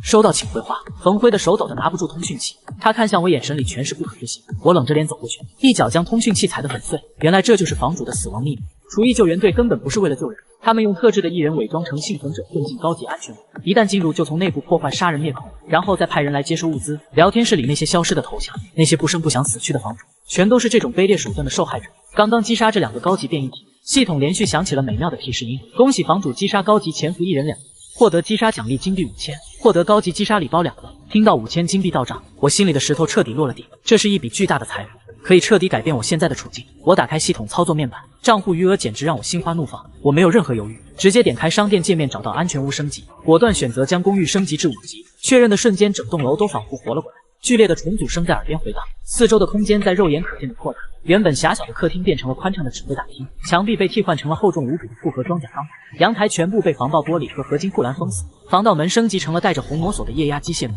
但我最期待的还不是这些，系统清脆的提示音响起，恭喜房主安全屋达到5级，武器库高级商店现已全面解锁，房主可通过消耗金币购买热武器与弹药。我激动地搓了搓手，点开武器商店，满屏幕全都是各种军用级别的家伙，有便携冲锋枪、重型机枪，还有高爆手雷，甚至连重型狙击步枪都有。这下子火力不足恐惧症彻底治愈。我花了2000金币给自己换了一把崭新的精良级突击步枪，又给冯辉买了一把带红点瞄准镜的冲锋枪，顺便补充了足足1000发的弹药。手雷也一口气买了10个装进战术背心，剩下的钱全部用来储备饮用水和高级肉类。现在我的安全屋真正成了一座坚不可摧的堡垒，连空气中都弥漫着让人安心的机油和弹药味。经历了一夜的恐慌和厮杀，大家精神高度紧绷。等把刘念的尸骨处理好，简单吃过热乎的饭菜后，除了我留守，其他人都倒在床上沉沉睡去。我坐在坚固的观察窗前，一直守到天色大亮。中午时分，我把冯辉叫醒。既然已经揭穿了厨艺救援队的真面目，我们绝不能坐以待毙，必须外出主动出击，去找寻更多的弹药资源和真相。我让唐小月和小薇锁死液压门，在家看守，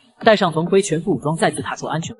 外面的世界比之前更加残酷，曾经繁华的街道现在全是废墟和残骸，艺人们在阴暗的角落里游荡。但现在有了充足的能量，他们只要敢露头，我就果断开枪收割金币。我和冯辉顺着之前废弃警车的方向一路探查，走了大约2公里，周围的建筑逐渐变得巨大且陌生。就在城市废墟的边缘，我停下了脚步。不远处的地面上出现了一条宽阔的装甲通道，一扇高耸入云的钢铁巨大闸门横在路中心，闸门上用红色油漆喷涂着几个大字：地区隔离通道。旁边还有一排排被强行冲破的铁丝网。看到这个，我脑海里灵光一闪，原来所有的区域并不是孤立无援的， A 区和其他区其实都是互通的。这些隔离门的存在就证明了这一点。也许厨艺救援队的主力并不是这边的，他们是从其他区域渗透过来。就在我打量着这扇钢铁闸门时，一阵冷风吹过，我的后背猛地起了一层鸡皮疙瘩，那种被毒蛇盯上的感觉再次袭来。我缓缓转过头，不远处的废弃汽车顶上，不知何时站着那个高瘦苍白的男人。他一如既往地穿着那身银袍，苍白的脸上挂着令人毛骨悚然的微笑。就在烈日当空之下，他竟然连个影子都没有。他看着我拍了拍手，语气带着一种诡异的赞赏。他说：“陆哲先生真是让我刮目相看，竟然这么快就升到了5级安全屋，还能看穿这可怜的游戏表面。”我端起挂在胸前的步枪，冷冷地盯着他。我说：“少在这里装神弄鬼，你和厨艺救援队到底是什么关系？”苍白男突然大笑起来，笑声像指甲刮擦黑板一样刺耳。他从车顶飘然而下，落在离我不远的地方。他说：“陆先生以为这只是一场简单的杀戮吗？你还没有发现吗？其实一直有另一伙高高在上的人，在通过某种隐秘的方式监控着你们所有的房主。你们的一举一动，你们的恐惧和绝望，都是他们研究和取乐的数据。厨艺救援队不过是他们安插进来的走狗罢了。”听到这个惊天秘密，我的瞳孔骤然收缩，监控着我们所有的房主。如果是这样，那这末世的背后就藏着一个庞大到令人窒息的黑手。我问他为什么要告诉我这些，你的目的又是什么？苍白男嘴角的笑容逐渐收敛，深邃的眼窝里闪过一抹极其复杂的光。他说：“因为敌人的敌人就是可以利用的棋子，我很期待你能把这局死棋走过。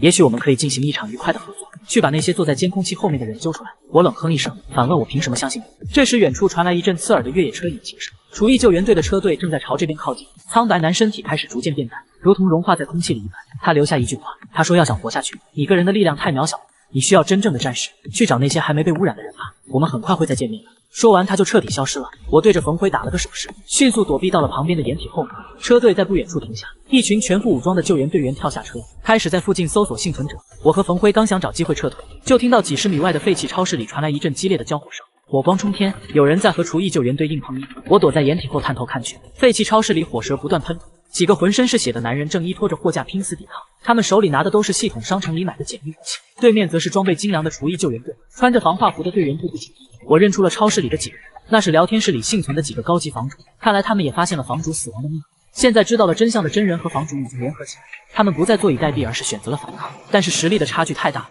系统商城前期的武器根本打不穿防化服的护甲，眼看那几个房主就要被救援队包围剿灭。我心里很清楚，个人的力量在成建制的队伍面前太渺小了，如果我现在冲出去，也只能是白白送死。我必须组建一支强悍的团队。就在这时，超市侧面的墙壁突然被炸开一个大洞，砖石飞溅中，3道矫健的身影借着烟尘冲了进去。他们动作凌厉，战术配合极其默契，手里的军用匕首手起刀落，瞬间就割开了2个救援队员的喉咙。我眼睛一亮，这绝对是受过严格训练的特种兵。他们虽然没有枪，但格斗技巧完全是用来杀人的。趁着救援队阵型大乱，我给冯辉打了个手势，我们2人同时从侧翼开火。升级后的突击步枪威力惊人，密集的子弹瞬间撕裂了救援队的防线。那几个特种兵反应极快，立刻捡起地上的枪械开始反击。不到2分钟，这支10几人的救援小队就被我们全歼，硝烟散去。那3个特种兵警惕地拿枪指着我和冯辉，被救下的几个房主则瘫坐在地上大口喘气。我放下枪，举起双手示意没有恶意。带头的特种兵是个满脸刀疤的硬汉，他冷冷地盯着我，问我是什么人。我说我是一个5级安全屋的房主，刚才如果不是我开枪，你们也没那么容易脱身。3个特种兵面面相觑，刀疤脸收起枪，他说他们是猛虎小队的幸存者，末世爆发后一直靠着过硬的素质活到现在，但是物资早就耗尽了，已经饿了整整3天。我听到这话心里暗笑，这简直是送上门的王牌打手。我直接打开身后的战术背包，从里面掏出几块刚从商城买的高级酱牛肉，还有几只烤得流油的大鸡腿，浓郁的肉香味瞬间在空气中弥漫开来。那3个特种兵的喉结猛地滚动了一下，眼睛死死盯住我手里的烧鸡和牛肉。我把大鸡腿一只只抛给他们，我说跟着我有肉吃有枪拿，这只是见面礼。我的安全屋里物资管够，在这末世里最缺的就是信任和实力。如果你们肯加入我的队伍，我保证你们能活得像个人。刀疤脸撕下一大块鸡肉，狼吞虎咽，他一边嚼一边和另外2人对视，最后他用力点了点头。他说只要能让他们吃饱，能杀那些怪物，猛虎小队这条命就卖给我了。有了这3个王牌特种兵的加入，我组建团队的第一步顺利完成。我把多余的弹药分给他们，询问刚才被救下的那几个房主有什么打算。那几个房主苦笑着说安全屋已经被废了，他们准备去其他区域寻找大部队。大家互道珍重后分道扬镳，我带着冯辉和特种兵小队准备撤离。就在这时，墙角的阴影里缓缓走出一个熟悉的身影，是那个高瘦苍白的男人。特种兵们立刻端起枪对准他，我按下他们的枪管说自己人。苍白男脸上依然挂着那种诡异的笑，他看着我身后的特种兵说，陆哲先生的办事效率真是让人惊叹，既然你已经有了团队，那我们就正式开始合作吧。我问他想合作什么，苍白男拿出一张破旧的地图扔给我，他说厨艺救援队在附近有一个隐秘的实验室，那里有你们想知道的真相，但是实验室外围有麻烦的东西守护。说完，他再次像雾气一样消散在空气中。我接住地图仔细看了一眼，位置就在地区隔离通道旁的一个废弃工厂。我冷笑一声，既然要反抗，就必须釜底抽薪。我一挥手，带着队伍直奔废弃工厂。半小时后，我们潜伏在工厂外围的铁丝网旁，工厂大门紧闭，院子里到处都是残破的铁笼和散落的白骨。我贴着墙角往里看，突然一阵令人毛骨悚然的低吼声传来，几只体型如小牛犊般的恶犬从阴影中走出。这些狗浑身溃烂，肌肉畸形的暴突在外，嘴里长着匕首般锋利的獠牙，4只的爪子深深刺入水泥地面。是变异狗。刀疤脸压低声音说，这些畜生嗅觉极度灵敏，一旦被发现就会引来大批救援队。我眯起眼睛拔出腰间的军用匕首，我说绝不能动枪，必须悄无声息地解决他们。我们5个人瞬间默契地散开。我利用系统的商城买了几块待洗的生肉，把生肉用力扔向院子的另一边。那几只变异狗闻到血腥味立刻扑了过去。就在他们低头撕咬的瞬间，特种兵小队如猎豹般窜出，刀疤脸的匕首精准地刺入变异狗的后脑，用力一脚直接破坏了中枢神经。冯辉和我从2侧包抄，我猛地跃起，膝盖狠狠砸在一只变异狗的脊椎上，同时手中的匕首顺着它的下颌骨直刺入脑。不到10秒钟，5只变异狗连声音都没发出来就被全数击杀。我们拖着变异狗的尸体藏进草丛，迅速摸向工厂的地下实验室入口。入口处是一扇厚重的电子密码门，没有强行破拆的可能。我仔细观察着密码键盘，上面有几个数字键磨损得很严重。按照我对系统和各种设定的理解，我试着用厨艺救援队的英文缩写和代号组，试了3次，滴的一声，大门缓缓向2侧滑开，我们鱼贯而入。刚进入地下通道，一股刺鼻的福尔马林和腐肉混合的气味扑面而来。通道2旁全都是巨大的玻璃培养罐，手电光打过去，眼前的景象让我们所有人倒吸一口凉气。培养罐里抛着各种各样畸形的人类和动物，有的身上长满了鳞片，有的手脚完全异化成了利爪，还有的只剩下一个巨大的脑袋。所有的罐子上都贴着厨艺救援队的标签，详细记录着基因融合和实验的数据。刀疤脸咬着牙骂了一句畜生，原来这一切根本不是什么天灾，这些满大街吃人的异人和变异怪物，全都是厨艺救援队在实验室里弄出来的。他们不但制造了这场末世灾难，还以此为借口控制幸存者。我用随身携带的微型相机把这些资料全部拍下，这些都是揭露他们真面目的铁证。我们继续往实验室深处摸索，在一个巨大的封闭隔离区里，我听到了沉重的铁链撞击声。走近一看，那是一个由合金打造的巨型牢笼，里面关着一个如同铁塔般的男人。他的身高接近2.5米，浑身的肌肉像岩石一样一块块垒起，四肢都被粗大铁链死死锁在墙上。他的身上插满了各种抽取管，显然是被当做了实验的活体母本。这人我认识，在以前的新闻里见过，他是全国知名的举重冠军大力士李大力，没想到竟然被抓到了这里。李大力听到我们的脚步声，缓缓抬起头，那双眼睛里布满了血丝和狂暴的怒目。他嘶哑着嗓子吼让我们滚开。我说我们不是救援队的人，我们是来救你的。李大力愣了一下，眼中的狂暴褪去几分。他说这牢笼的密码每天都在换，强行破坏会触发爆炸装置。我走到牢笼的电子锁前，仔细观察着锁孔和线路。我直接打开系统商城，花了1000金币买了一个高级电子破解仪，将破解仪的探针插入电子锁，屏幕上的乱码开始疯狂跳动。30秒后，咔嚓一声轻响，合金牢笼的门弹开了，特种兵们立刻冲进去，用液压钳剪断了铁链。李大力揉着手腕重获自由，他活动了一下庞大的身躯，骨骼发出炒豆子般的爆响。他冲我咧嘴一笑，说这条命以后就是我的了，只要我指哪他就打哪。有了这个恐怖的人形推土机加入，我的团队实力简直产生了质的飞跃。就在我们准备撤离的时候，刺耳的警报声突然在实验室里疯狂回荡，红色的警示灯疯狂闪烁。该死！刚才李大力扯断最后一根检测管时，触发了底层的生命体征警报。实验室的广播里传来一个气急败坏的声音，他说有人潜入了0号实验室，所有作战编队立刻封锁工厂，绝对不能让他们活着出去。刀疤脸端起枪大喊说我们暴露，快撤！我们顺着原路狂奔，刚冲出地下通道，就看到工厂的院子里已经被几十个全副武装的救援队员填满，装甲车上的重机枪已经对准了入口。带头的指挥官冷笑着看着我，他说你们以为能跑得掉吗？现在你们的图像已经全部上传到了区域通缉榜首，不管是房主还是幸存者，只要杀了你们就能获得终身庇护。我心里一沉，厨艺救援队这时发布了全区追杀令，我们彻底成了众矢之的。重机枪喷出半米长的火舌，子弹像雨点一样扫射过来。李大力怒吼一声，直接举起旁边一块重达1000斤的破旧发电机，像扔石头一样狠狠砸向装甲车。轰的一声巨响，装甲车被砸得深陷下去，重机枪瞬间哑火。我们趁机躲进掩体拼死还击，但敌人的数量太多了，火力压制的我们根本抬不起来。四面八方的救援队还在源源不断的打来。冯辉的手臂中了一枪，鲜血直流，一个特种兵也倒在了血泊中，情况已经到了最危急的边缘。我的弹药也快打空了。在这绝境之中，工厂外围的围墙突然传来一连串猛烈的定点爆破声，几十米长的围墙轰然倒塌，烟尘漫天中，一辆重型改装越野车如同钢铁野兽般冲破硝烟，直挺挺地撞飞了拦路的2辆救援队皮卡。越野车甚至还没停稳，车顶的重型机枪就已经疯狂开火，交织的火力网瞬间撕裂了救援队的包围圈。车窗摇下，一个浑身沾满硝烟和血迹的男人探出头，他冲着我大吼：陆哲，还愣着干什么？赶紧上车！我死死盯着那个熟悉的面孔，心中的震惊简直无法用语言形容。那是张凯，那个我以为已经死在地下车库的张凯，他不但没死，反而带着更猛的火力杀回来了。我没有丝毫犹豫，大喊一声全体突围，我们掩护着彼此，踩着满地的尸体和鲜血疯狂冲向越野车。李大力在最后面狂拍车厢的钢板，张凯一脚油门踩到底，越野车发出震耳欲聋的咆哮，在枪林弹雨中硬生生撞开一条血路，直接冲出了废弃工厂的大门。背后的枪声逐渐远去，我们在车厢里大口喘着粗气。我问张凯这2天到底去了哪？怎么会有这么猛的装备？张凯一边狂打方向盘，一边咧嘴苦笑。他说那晚安全屋被毁后，他拼死逃出了地下车库，在外围遇到了大批被逼上绝路的逃亡房主。既然区待不下去了，他们就一路杀了出去，正好撞见了去往 F 区的逃亡车队。那里现在是反抗厨艺救援队的大本营，聚集了无数不愿意当小白鼠的幸存者。因为我解开了通往各个区域的限制，他刚从 F 区借了重火力回来找我，就看到我在通缉榜上，于是顺着定位杀了过来。我听完长出了一口气，看着满车伤痕累累却战意昂扬的队友，我拍了拍张凯的肩膀，我说走，咱们去 F 区，这笔血债迟早要找厨艺救援队讨回来。越野车在荒芜的公路上疾驰，风呼啸着灌进车厢，带着浓重的血腥和硝烟味。我靠在车窗边看着外面的废墟飞速倒退，身边是疲惫不堪却终于放松下来的小队成员。李大力庞大的身躯占据了半个车厢，他正闭目养神。刀疤脸和另外2名特种兵正在给冯辉的伤口做简单包扎。张凯握着方向盘，神色激动，他转头跟我说 F 区就在前面了，那是我们所有不愿做小白鼠的人的最后希望。没过多久，一片巨大的建筑群出现在地平线上。野区的死寂不同，这里外围筑起了高高的防御墙，墙头闪烁着探照灯的光芒，到处都是荷枪实弹的幸存者在巡逻。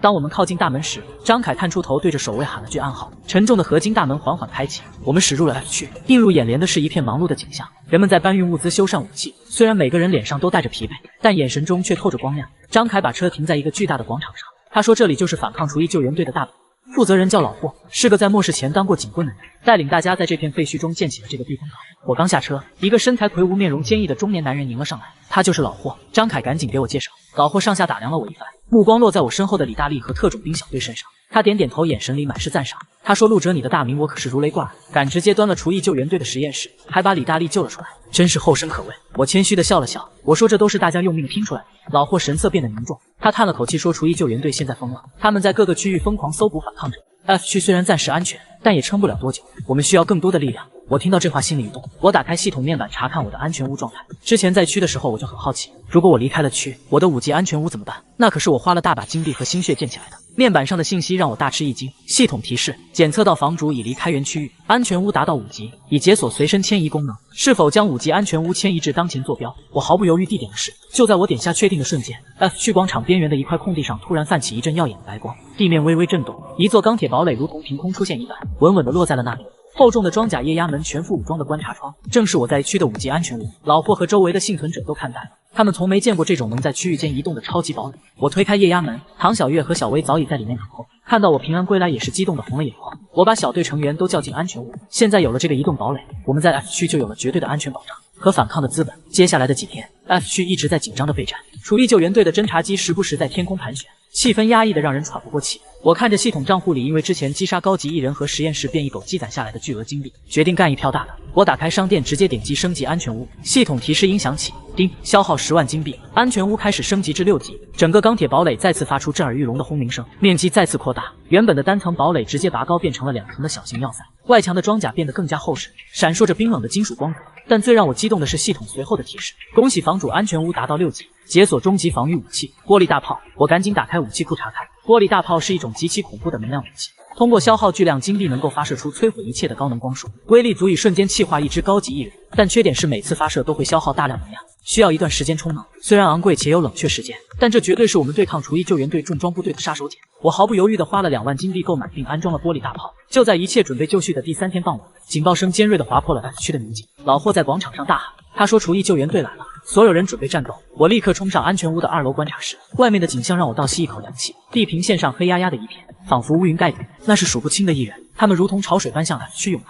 更可怕的是，这些艺人不再是之前那种行动迟缓、相貌狰狞的怪物，他们的外表看起来和正常人毫无二致，穿着普通的衣服，甚至脸上还带着惊恐和无助的表情。如果在人群中，根本无法分辨他们是人类还是艺人。这是艺人的又一次恐怖进化，他们受厨艺救援队的驱使，被当作炮灰来消耗 F 区的弹药和防御。在艺人巢的后方，是厨艺救援队的重装装甲车和全副武装的突击队，他们躲在安全的距离外，冷酷地指挥着这场屠杀。F 区城墙上的火力点开始疯狂倾泻弹药，子弹如火蛇般舔舐着冲在最前面的艺人，血肉横飞，绿色的血液染红了大地。但艺人的数量实在太多了，倒下一批，后面的又踩着尸体继续冲锋。F 区的防御线开始摇摇欲坠，我看着下面惨烈的战斗，心急如焚。这些看似正常人的艺人，有些甚至只是被厨艺救援队强行变异的无辜者，他们或许还有救。我猛地想起系统商城里似乎还有其他的东西，我飞快地在商城里翻找，突然在特殊道具栏里看到了一个闪烁着金光的东西，高级抽卡系统，每次抽卡消耗5000金币，可能获得稀有道具、武器或图纸。我咬咬牙，直接点了10连抽，5万金币瞬间蒸发，眼前光芒闪烁，一排排道具出现在面板上，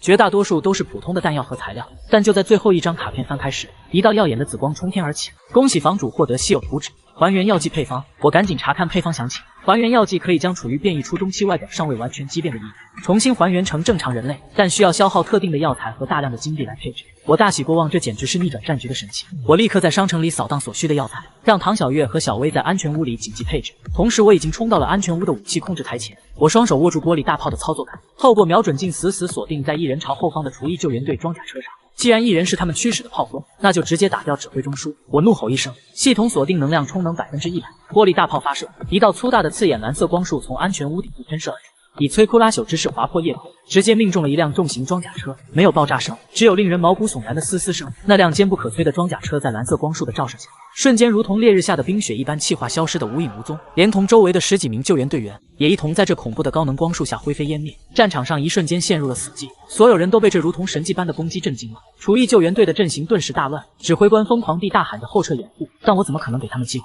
玻璃大炮进入冷却，我直接提着突击步枪，带着李大力和猛虎小队冲出了安全屋。我们要杀出一条血路，我一马当先冲在最前面，手里的突击步枪疯狂倾泻火力，专打那些试图重新组织阵型的厨艺救援队军官。李大力像一台狂暴的压路机，庞大身躯直接撞进敌人的防御圈，手里的重型战锤每一次挥动都能砸飞几个浑身装甲的士兵。刀疤脸带着猛虎小队从侧翼如同幽灵般切入，锋利的军用匕首专门切割防化服的薄弱处。张凯和老霍在城墙上组织 F 区的幸存者进行火力压制，战局瞬间逆转。厨艺救援队的重装部队在丢下了几十具尸体后开始狼狈后撤，然而他们并没有彻底溃败，而是冷酷地驱使着前方那些如同潮水般外表正常的艺人，继续向我们发起无脑的死亡冲锋。这些普通艺人眼里满是恐惧和挣扎，他们中有很多根本不是自愿变异的，只是被厨艺救援队当做了实验品和消耗弹药的工具。我看着这些被操控的躯壳，心里涌起一阵强烈的愤怒。就在这时，唐小月和小薇提着2个巨大的恒温箱从安全屋里冲了出来，他们一边跑一边大喊：“陆哥，还原药剂做好了！”我眼睛一亮，立刻让特种兵小队掩护。我打开恒温箱，里面是上百只散发着淡蓝色荧光的注射器。我抓起一把药剂，迎着冲在最前面的几个艺人，没有开枪，而是看准时机，一脚将一个艺人踹倒，顺势将药剂狠狠扎进他的脖管。随着蓝色药剂的注入，那名艺人原本灰雾状的瞳孔瞬间紧缩，脸上扭曲的痛苦表情逐渐舒缓，喉咙里发出一阵剧烈的干呕，随后竟然吐出一大口恶臭的绿色黏液。他瘫软在地上，大口喘着粗气，抬起头时，眼睛已经恢复了正常人类的清澈。他看着自己的双手失声痛哭，他喊着：“我没死，我变回来了。”这一幕让周围所有的幸存者都惊呆了。老霍在城墙上激动的连声音都破了音，他大喊：“那是解药！快掩护陆哲，把所有人救回来！”我如法炮制，接连放倒了10几个冲在最前面的艺人，全部给他们注射了还原药剂。这些被救回来的人类茫然四顾，当他们意识到是厨艺救援队把他们变成怪物来送死时，眼中的茫然瞬间化作了刻骨的仇恨。我把备用的武器扔给他们，我大声吼道：“你们是被那些穿防化服的畜生害的！现在这是你们唯一的机会，拿起武器跟我杀回去！如果不想再变成怪物，就干翻厨艺救援队！”那些刚刚恢复理智的幸存者红着眼捡起地上的枪械，他们虽然身体还很虚弱，但复仇的怒火让他们爆发出惊人的力量。他们嘶吼着转身加入了我们的队伍，开始对着厨艺救援队疯狂射击。这一奇迹般的变故彻底击溃了厨艺救援队的心理防线。他们怎么也想不到自己引以为傲的变异大军，竟然被几管药剂策反成了最疯狂的复仇者。而那些还没有被注射药剂的艺人，似乎因为药剂的某种气味威慑，或者看到同伴的转变，也出现了短暂的混乱和停滞，不再盲目的向前冲锋。我趁着这个机会下令全面反攻，玻璃大炮的充能再次完毕。我通过通讯器向小薇下达指令，一道毁天灭地的蓝色光束再次穿透夜空，直接命中了厨艺救援队的大后方，那是他们的临时指挥所和弹药库。巨大的能量瞬间引爆了所有的军火，一朵耀眼的蘑菇云腾空而起，剧烈的冲击波掀翻了周围所有的装甲车。这一下，厨艺救援队彻底崩溃了，残存的士兵丢盔弃甲，四散奔逃。但在这个已经被愤怒点燃的战场上，他们无处可逃。李大力像抓小鸡一样把一名指挥官从吉普车里揪出来，重重的摔在地上，刀疤脸的匕首划破了无数逃兵的防化服。战斗一直持续到黎明。当第一缕阳光刺破黑暗，照亮这片修罗场时，地上躺满了厨艺救援队的尸体和残骸。F 区守住了，并且彻底打残了厨艺救援队的这支主力。但我们没有欢呼，因为这场惨胜付出了太多代价。我走到那个被李大力活捉的指挥官面前，他满脸是血，眼中透着极度的恐惧。我用步枪顶着他的脑袋，声音冷得像冰室里的寒气。我说：“告诉我，你们厨艺救援队到底是个什么组织？为什么要把人类变成怪物？还有你们背后到底隐藏着什么真相？”指挥官哆嗦着嘴唇，起初还想咬牙硬撑，但当李大力掰断他2根手指后，他彻底崩溃了。他哭喊着说：“我们也是被逼的，厨艺救援队根本不是什么人类组织，我们只是外星人攻占地球的前锋。”我听到这里，心里猛地一震。外星人？指挥官颤抖着继续说：“真正的幕后黑手是来自深空的某种高阶生命体，他们看中了地球的资源，但直接入侵会遭到地球本土意志的强烈反抗，所以他们利用基因技术制造了这种能把人类变成怪物的病毒，企图从内部瓦解人类社会。我们在实验室里制造的变异狗和高级艺人，就是他们提供的数据。”我深吸了一口气，感觉脊背发凉。如果真相是这样，那系统和苍白男又算什么？我厉声问那个该死的系统为什么要发金币？苍白男又是什么鬼东西？指挥官惊奇地看了我一眼，似乎不敢相信我竟然不知道这些。他咬着牙说：“系统根本不是我们做的，系统和那个苍白男其实是地球本身的防御机制。”我愣住了，地球的防御机制？指挥官惨笑着说：“地球为了自救强行干预了现实，他化作系统给你们发布金币，提供武器，是为了在末世中选出真正能战斗的适格者。而那个苍白男，他是地球意志的化身，他的那些残酷规则不是为了杀人，而是淘汰弱者。因为面对更高维的外星入侵，懦夫只会被同化或者毁灭，只有能在血火中活下来并敢于反抗的强者，才有资格成为保护地球的火种。”我彻底愣在原地，脑海中所有的线索终于串联在了一起。为什么系统会发布抵御一人能得金币的任务？为什么有那些诡异的来访者数量检查？为什么苍白男一次次提高生存的门槛？原来这一切既是残酷的试炼，也是孤注一掷的自救。地球在用最极端的方式筛选出能对抗外星入侵的战士。我看着满目疮痍的大地，看着那些幸存下来正在互相包扎伤口的战友，心中涌起一股无法形容的震撼。此时晨雾中，那个高瘦苍白的身影再次无声无息地出现，他就站在不远处的废墟上，依然穿着那身银袍，脸上不再是那种诡异的笑，而是一抹释然的平静。我走过去，没有举枪，我看着他说：“你到底是谁？”苍白男抬头看了看天边的朝阳，声音如同远古的回音，空灵而深邃。他说：“他就是这颗脚下星球的痛苦与不甘，是亿万年生死轮回中诞生的本能。”他说：“陆哲，你干得很不错，你和你的团队证明了人类没有那么容易被抹消，你通过了最终的筛选。”我握紧了手里的步枪，我说：“这只是一个据点，这只是一场战役，真正的外星主力还没来吧？”苍白男点了点头，他说：“他们已经在路上了，这只是先头部队的溃败，真正的战争才刚刚开始。但是只要有你们这些被选中的火种在，这颗星球就不会轻易熄灭。”随着一阵清风吹过，苍白男的身影彻底化作无数闪烁的微光，融入了这片大地。我的系统面板在这一刻发出一声清脆的全服通告：系统提示，地球防御试炼初阶级已结束，恭喜所有在血与火中存活且未被同化的适格者，最终决战模块已加载，请各位房主集结力量，迎接黎明前的最黑暗时刻。我转过身，看着理大利特种兵小队冯辉老霍还有那些被还原的幸存者，他们都用坚定的目光注视着我。我知道这场关于生存的试炼才刚刚拉开真正的帷幕，但是现在我们不再是安全屋里瑟瑟发抖的待宰羔羊，我们是这颗星球反击的利刃。我举起手中的突击步枪，枪口直指刚刚升起的朝阳，大吼一声，准备迎战。我站在硝烟尚未散尽的战场中央，脚下是被炮火染黑的土地，头顶是初升的太阳，那金色的光芒刺破了厚重的云层，照亮了每一个浴血奋战后的面庞。但这片宁静注定是短暂的，系统那冰冷而机械的提示音像丧钟一样再次在每一位幸存者的脑海中敲响，警告：外星入侵先锋部队全灭，母舰已锁定地球坐标，毁灭级打击将在72小时后抵达，当前所有安全无防护罩将强制失效，请所有适格者做好最后的准备。这一声通告如同晴天霹雳，刚刚还在为胜利欢呼的人群瞬间死寂，绝望的情绪像瘟疫一样蔓延开来。母舰毁灭级打击，这听起来根本就是无法抗衡的力量。哪怕我们刚刚击败了厨艺救援队，哪怕我们手握高科技武器，但在这种星际级别的战争机器面前，依然渺小的如同蝼蚁。我看着周围那些瞬间灰暗下去的眼神，心中猛地一沉。这不仅仅是一场战斗，更是一场对意志的终极考验。如果现在我们就放弃，那么之前所有的牺牲和努力都将变得毫无意义。我深吸一口气，跳上一辆残破的装甲车顶，大声吼道：“都给我听好了！我们能从那种吃人的怪物手里把命抢回来，能把这个所谓的救援队打得屁滚尿流，现在不过是换了个更难缠点的对手，难道你们就要把脖子伸长了让人砍吗？老霍、张凯，还有你们每一个在血泊里爬起来的人，告诉我，你们甘心就这样认输吗？”我的声音在空旷的战场上回荡，带着一种不容置疑的决绝。老霍红着眼睛抬起头，狠狠啐了一口带血的唾沫，他把手里的步枪往地上一杵，骂骂咧咧地说：“老子活了这半辈子，什么大风大浪没见过，外星人怎么了？就算是天王老子来了，想动我的地盘也得崩掉他几颗牙。”张凯也不甘示弱，他擦了把脸上的烟灰，咧嘴一笑，露出2排白牙。他说：“陆哲，你说的对，反正横竖都是个死，不如拼一把，说不定还能拉几个垫背的。”李大力更是直接挥舞着手里巨大的战锤，发出震耳欲聋的咆哮。特种兵们默默检查着弹药，眼神里燃烧着复仇的火焰。人群中的士气被一点点重新点燃，虽然前路未卜，但至少我们不再是一盘散沙。我看着这些重新燃起斗志的阵营，心中涌起一股暖意。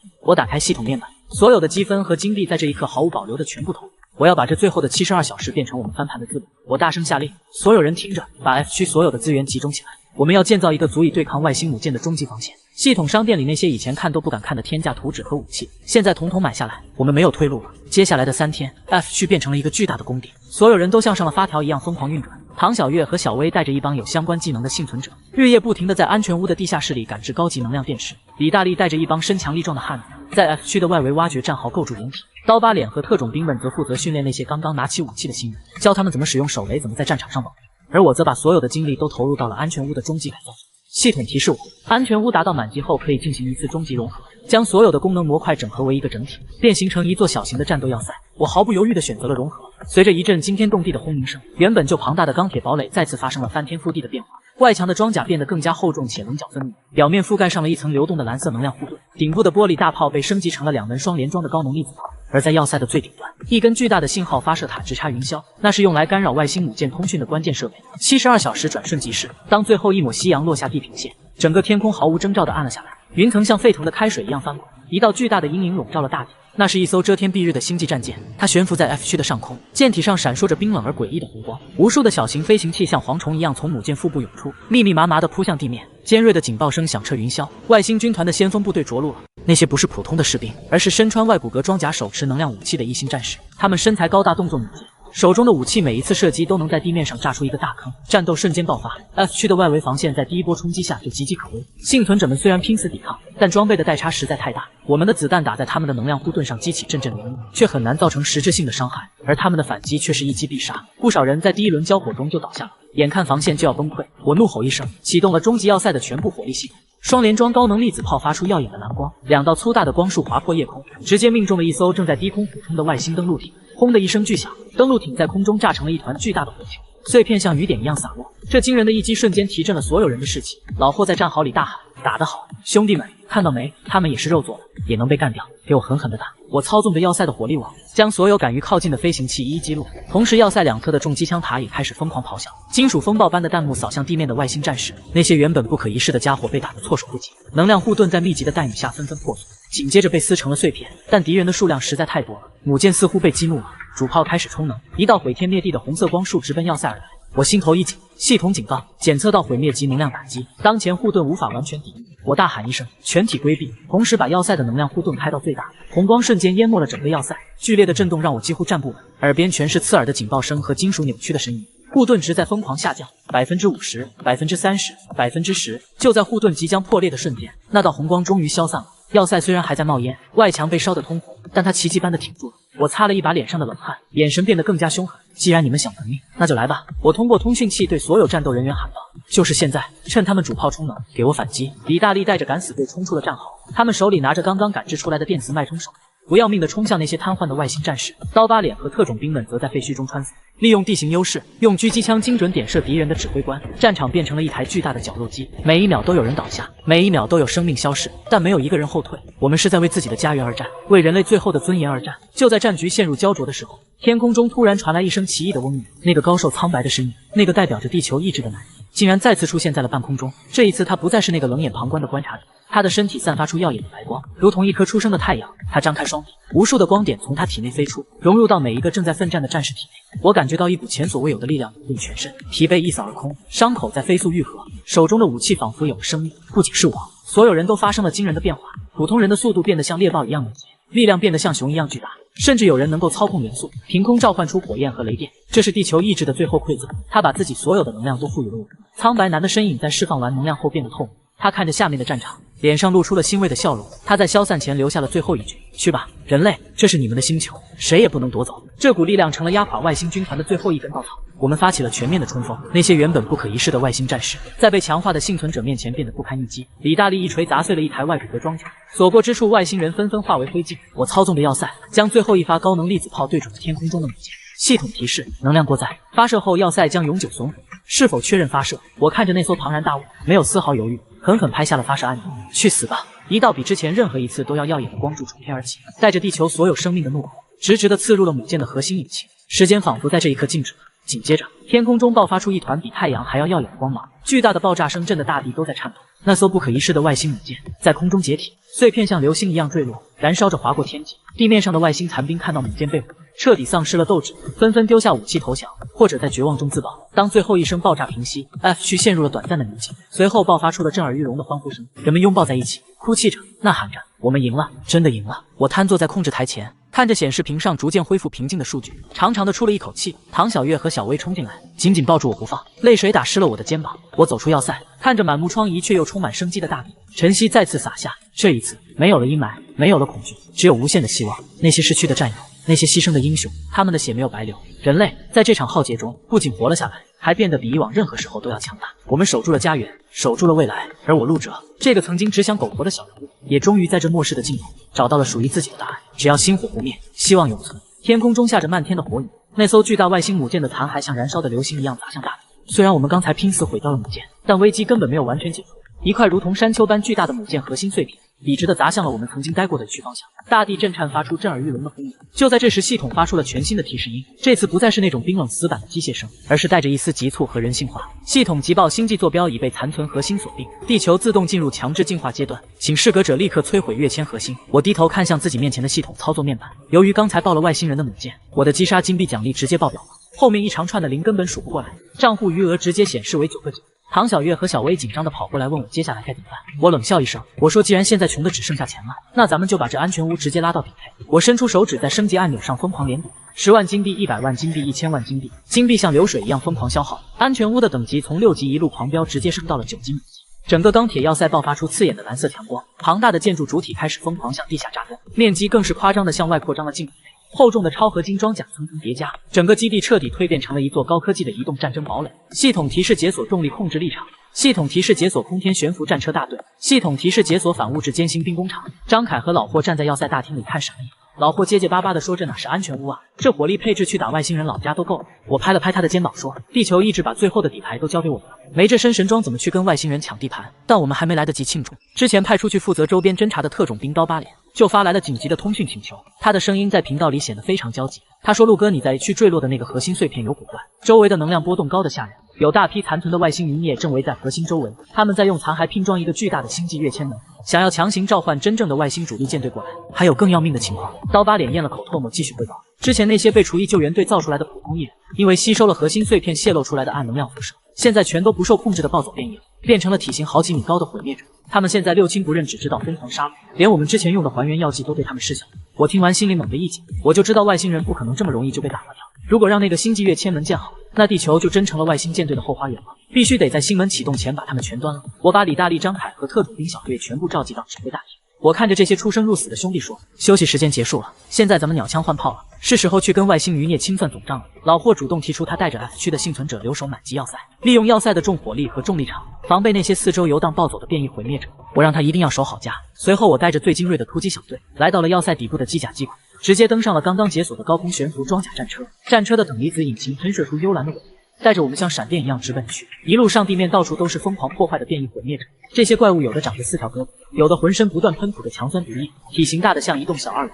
但在我们悬浮战车的高能速射机炮面前，这些怪物全都是送金币的经验包。战车一路横推碾压所有拦路的变异体，没过多久我们就杀回了曾经熟悉的区废墟。我透过战车舷窗往下看，那片我曾经生活过的南城公寓早就被夷为平地，取而代之的是一个无比巨大的环形陨石坑。外星母舰的核心就砸在深坑的最中央，正散发着肉眼可见的刺眼紫光。坑底密密麻麻全都是残存的外星士兵，还有大量被他们奴役苦役的低阶艺人。他们正像工蚁一样疯狂搬运着金属材料，再组装一个足有几百米高的巨大星门框架。我看着星门中央已经开始剧烈闪烁的空间涟漪，如果再晚来半个钟头，这星门估计就要彻底打通了。我冷笑一声，转头对李大力说：“大力，看你的了，给他们听个响。”李大力咧着大嘴残忍地笑了笑，他之前被地球意志强化过身体，现在简直就是一个活脱脱的人形暴龙。他直接扛起系统武器库里最贵的反物质火箭筒，一把推开战车顶部的装甲舱盖跳了出去，站在车顶居高临下的瞄准坑底的外星阵地。就在这个时候，坑底的一个外星指挥官似乎察觉到了空中的动静，他穿着一身扎眼的金黄色高级动力甲，嚣张地举起手里的高频能量剑指着我们的战车。战车的通讯频道里传来他用设备同步翻译的蹩脚地球语。低等的土著蝼蚁立刻滚下来跪下投降，成为伟大的星际神族的奴隶是你们唯一的活路。我听到这话差点没忍住笑出声，死到临头了还敢在这里装大尾巴狼，真以为他们还是刚才那个不可一世的舰队前锋吗？我根本懒得跟他废话一句，手在操作台上直接重重按下了战车主炮的开火按钮，一道水桶窟的刺空白光瞬间划破空气。那个嚣张的金色外星指挥官连一声惨叫都没来得及发出来，连同他身边聚集的几十个重甲护卫，直接被主炮的高温气化轰成了漫天飞灰。这种妥妥的降维打击瞬间让外星阵地乱作一团。李大力也没闲着，肩膀上的反物质火箭炮紧跟着连连开火。黑色的反物质能量球像死神的镰刀一样砸进敌群中，没有震耳欲聋的爆炸声，只有令人毛骨悚然的空间吞噬。凡是被那些黑色光球波及到的外星怪物，全部在惨叫声中悄无声息的湮灭消散，底下的防线瞬间被撕开一个巨大的缺口。特种兵刀疤脸大喊一声行动，带着小队顺着锁降绳像猛虎下山一样溜进坑里。锋利的军用震动匕首在敌阵里带起一片片血雨。那些外星余孽根本没料到我们会来得这么快，火力还这么猛，被打得晕头转向，毫无还手之力。眼看着我们就要推进到核心装置，强行摧毁星门，那颗巨大的母舰核心突然发出一声极其刺耳的低嗡声，紫色的光芒在一瞬间闪烁到了极致。星门中央的空气被一股恐怖的力量强行撕裂了一个大口，一股浓郁到让人几乎无法呼吸的威压顺着那条漆黑的空间裂缝疯狂涌过来，连坑底的重力都发生了扭曲。张凯脸色煞白，冲着通讯器大喊：“陆哥快退，有大东西要挤过来了！”我死死握着手里的高斯狙击步枪，眼睛死盯着那个不断扩大的空间裂缝。裂缝的黑暗中缓缓探出了一只巨大无比的机械金属利爪，单单是那3根尖锐的合金爪刺就比我们的悬浮战车还要大。看来是外星舰队的主力母兽按捺不住要强行穿越过来。如果这东西真踏上地球的土地，那这满地的人类就全得变成鸟料。如果不马上关掉星门，炸碎核心，今天在场的兄弟一个也别想活着回去。我猛地抓起通讯器，对驾驶舱里的唐小月和小薇大吼，把战车的等离子引擎功率直接推到200%的极限。别管什么武器了，拿车身去撞碎那个紫色的母舰核心。战车的引擎发出超负荷运转，产生撕裂空气的悲鸣，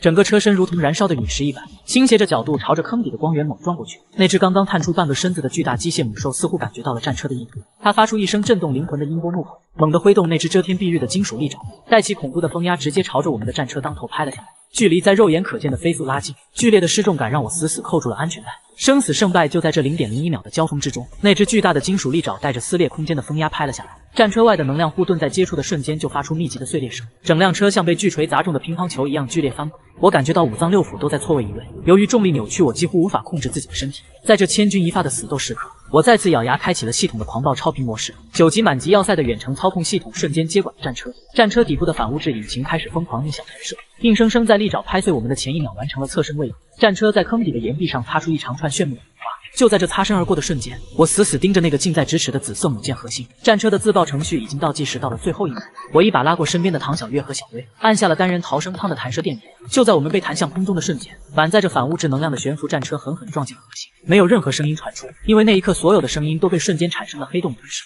一道漆黑的空间波纹以撞击点为中心猛地炸开，原本耀眼的紫色强光像被巨鲸吸水一样吸入黑洞，紧接着是排山倒海般的引力坍塌。那个正在不断扩大的星际跃迁门开始剧烈扭曲变形，就像一张被无形巨手疯狂揉捏的烂纸。正卡在门缝中央的那只巨大机械母兽发出无声的哀嚎，它的身体被坍缩的空间利刃像切豆腐一样切碎，暗金色的液体和细碎的机械零件喷涌而出。随后那道几百米高的星门轰然向内陷落，伴随着最后一道白光的剧烈闪烁，所有的外星科技产物全部化作了最原始的尘埃。坑底那些还没来得及撤离的外星士兵瞬间化为虚无，由于失去了坐标引导和能量支持，天空中那些还没着陆的外星飞行器纷纷失控坠落。那场足以毁灭地球的星际入侵在此刻彻底宣告终结。我和几名幸存的兄弟靠着逃生舱的缓冲跳到了陨石坑边缘，所有人看着底下那个归于死寂的深坑大口喘气。李大力手里那把断裂的战锤重重砸在地上，他咧开沾满鲜血的大嘴嘿嘿傻笑。张凯一屁股坐在碎石堆上说：“咱们这回真的活下来了。”我看着天边那轮诡异的红光正在逐渐褪去，阳光开始重新恢复成那种清透的色泽，那是家园重获新生的征兆。可就在我们准备撤离返回要塞的时候，远处的废墟后方传来一阵阵整齐的引擎轰鸣声，10几辆漆黑的全装甲越野车排开阵型包围了过来。车门打开，几十个西装革履神情高傲的人簇拥着一个老者走下车。这群人身后跟着大批手持高尖端武器的雇佣兵，老者胸前别着一枚我从未见过的厨艺救援队最高统帅勋章，他用那种居高临下的眼神打量着浑身血迹的我。他拍了拍掌心，用那种公事公办的傲慢语气开口，他说：“陆哲先生，你们的表现超出了我们的预期。作为劫后余生的适格者，你们现在被正式收编进入救援队的全球重建委员会。你手里的那个满级安全物要塞要立刻移交给委员会接管，那里面所有的武器数据和系统金币余额都要充公。为了全人类的未来，你们必须做出这种牺牲。”老者身后的那帮官员纷纷点头称是，其中一个胖子更是贪婪地盯着我手腕上的系统表盘。他叫嚣着说：“现在外星威胁已经解除了。这个世界需要新的秩序，你们这些只知道杀戮的粗人已经没用了。识相的赶紧跪下，把控制权交出来，不然委员会将以反人类罪对你们进行制裁。”李大力气得又要挥拳冲上去，我伸出手臂拦住了愤怒的兄弟们。我冷冷地看着那个道貌岸然的老者，我说：“那些兄弟在前面拼死挡枪的时候，你们躲在哪？外星母舰骑到脸上的时候，你们那委员会又在干啥？现在仗打完了，你们想出来吃现成的，还要拿全人类的未来当遮羞布？我这辈子最恨的就是你们这种躲在背后算计人的蛀虫。”老者脸色一沉，猛地挥了左手，几十把特殊的等离子抑制枪立刻对准了我们的脑袋。他说：“现在的局势不是你说了算，委员会掌握了全球80%的残存避难所和物资。你的那个9级要塞虽然厉害，但毕竟只有一座。如果你不肯合作，我们就让你们彻底消失在历史的尘埃里。”我听完忍不住大笑起来。由于我刚才杀穿了外星核心，我现在的房主等级早就突破了系统的极限。我点开随身携带的系统面板，轻轻按下了全服最高指令的召回按键。就在那一瞬间，原本万里无云的天空突然出现了一道巨大的阴影，那是我们的9级移动作战要塞。它开启了全速悬浮模式，直接传送到了这片废墟上空。几百米长的厚重装甲底座像一片人造陆地般压了下来，要塞底部的重力场调节装置疯狂运转。老者带来的那些车辆和雇佣兵瞬间感到身体沉重如山，他们所有人像死狗一样被恐怖的重力死死压在地上，连一根小拇指都动弹不得。那帮刚才还不可一世的官员此刻全都吓得屎尿横流。我慢悠悠地走到那个脸色惨白的老者面前，我低头看着他那双充满恐惧的眼睛，我说：“谁告诉你我们要塞只有一座？”我随手点开系统商城的建造分页，由于母舰炸裂掉落的特殊材料和那几千亿的金币奖励，我已经解锁了所有的建筑限制。在老者惊恐万分的注视下，由于重力场的作用，周围大地的土石开始疯狂重组。在我的9级要塞旁边，又一根顶天立地的钢铁巨柱拔地而起，第2座、第3座，直到密密麻麻的半机械堡垒填满了整个陨石坑。每座要塞的顶端都闪烁着摄人心魂的粒子炮火光。我低头看着那个老统领说：“现在这个世界的规则由我来写，既然你要谈秩序，那我就给你展示一下什么是真正的绝对力量。”我挥了挥手，要塞底部的机械臂把这群贪婪腐朽的人全部扔出了防御区，让他们去荒野上体验一下真正的末世生活。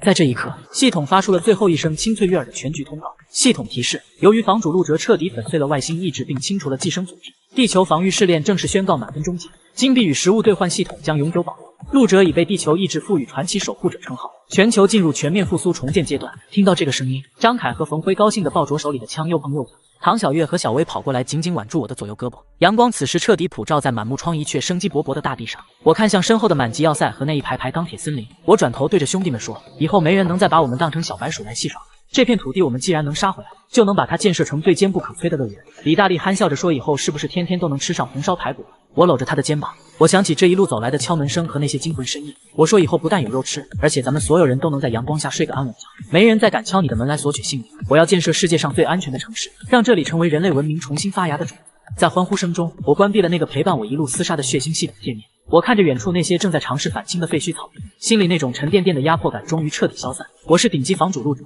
在这个崩坏的末世里，我终于带着我的兄弟和我的目标走到了最后，也走到了新生的起点。那帮自以为是的委员会官员被扔出防护罩后，在荒野凄厉的寒风中瑟瑟发抖。他们原本精致的西装很快沾满了尘土，没了那些高科技武器和雇佣兵的保护，他们在废墟里连一只最普通的变异老鼠都对付不了。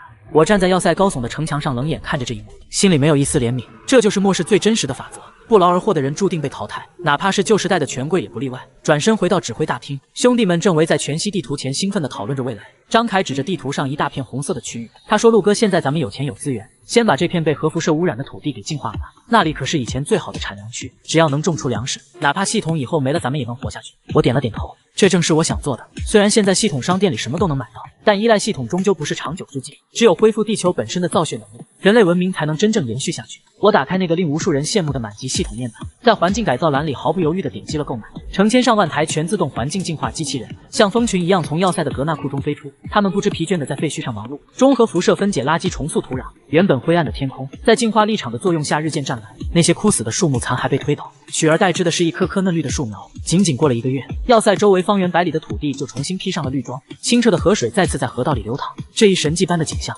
吸引了世界各地零散的幸存者，他们拖家带口翻山越岭，只为看一眼传说中的希望之城。对于这些真正想要活下去的普通人，我敞开了大门，只要愿意劳动遵守这里的规矩，就能获得庇护和食物。很快要塞周围就建起了一座座崭新的居民楼，不再是那种阴暗压抑的地下避难所，而是拥有宽大落地窗能让阳光洒进来的现代化公寓。李大力成了新城的建设部长，这家伙虽然长得5大3粗，但干起活来比谁都细心。他每天带着工程队在工地上挥汗如雨，中午休息的时候就坐在钢筋堆上抱着2个比脸还大的红烧肘子狂啃，一边吃一边傻笑，说这辈子没想过还能过上这种神仙日子。冯辉和特种兵小队组建了新城的城卫军，他们穿着系统出品的轻型外骨骼装甲，日夜巡逻在城市的每一个角落。无论是残留的变异兽，还是心怀不轨的流浪者，只要敢靠近一步，就会被无情驱逐。念念也长高了不少，林婉虽然不在了，但唐小月和小薇把她当亲妹妹一样照顾。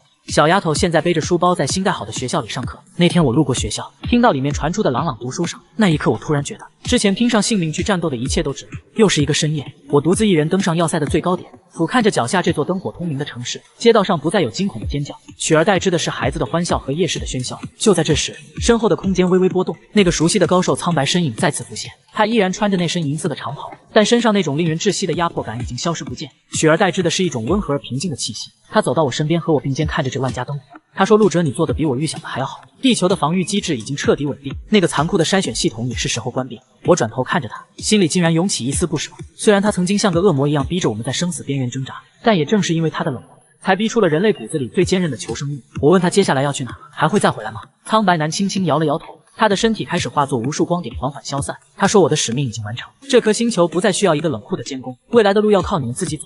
但我会化作山川河流，化作风和雨，永远注视着你们。记住，只要人类不放弃希望，我就无处不在。”随着最后一个字落下，他的身影彻底消失在夜风中。与此同时，我手腕上的系统界面也发出最后一声封印，所有的任务栏全部清空。那个曾经时刻悬在我头顶的倒计时彻底归零，只留下了一个具有永久使用权的兑换商城和要塞控制权。这是地球意志留给守护者最后的礼物。我深吸了一口气，感觉肩膀上前所未有的轻松。那些被丧尸追赶、被异人围攻、被外星母舰压顶的噩梦，终于在这一刻画上了句号。唐小月和小薇拿着一件厚外套走上露台，轻轻披在我的身上。他们笑着问我在看什么，这么入神。我握住他们的手，指着远方天际那颗最亮的星，我说在看我们的未来，那里不再有杀戮和恐惧，只有这漫长岁月里最平凡也最珍贵的安稳。张凯在楼下大喊着让我下去喝酒，说是李大力又烤全羊了，要是去晚了连骨头都不剩。我笑着应了一声，搂着身边的爱人转身走下高塔，走进那片属于我们的充满了烟火气的人间。这不再是一个关于生存的故事，而是一个关于生活的新篇章。而我陆哲，这个曾经的顶级房主，现在的城市守护者，也将在这片新生的土地上继续书写属于人类的传奇。只不过这一次不再需要系统的机械音来提醒，因为每一天的日出就是最好的证明。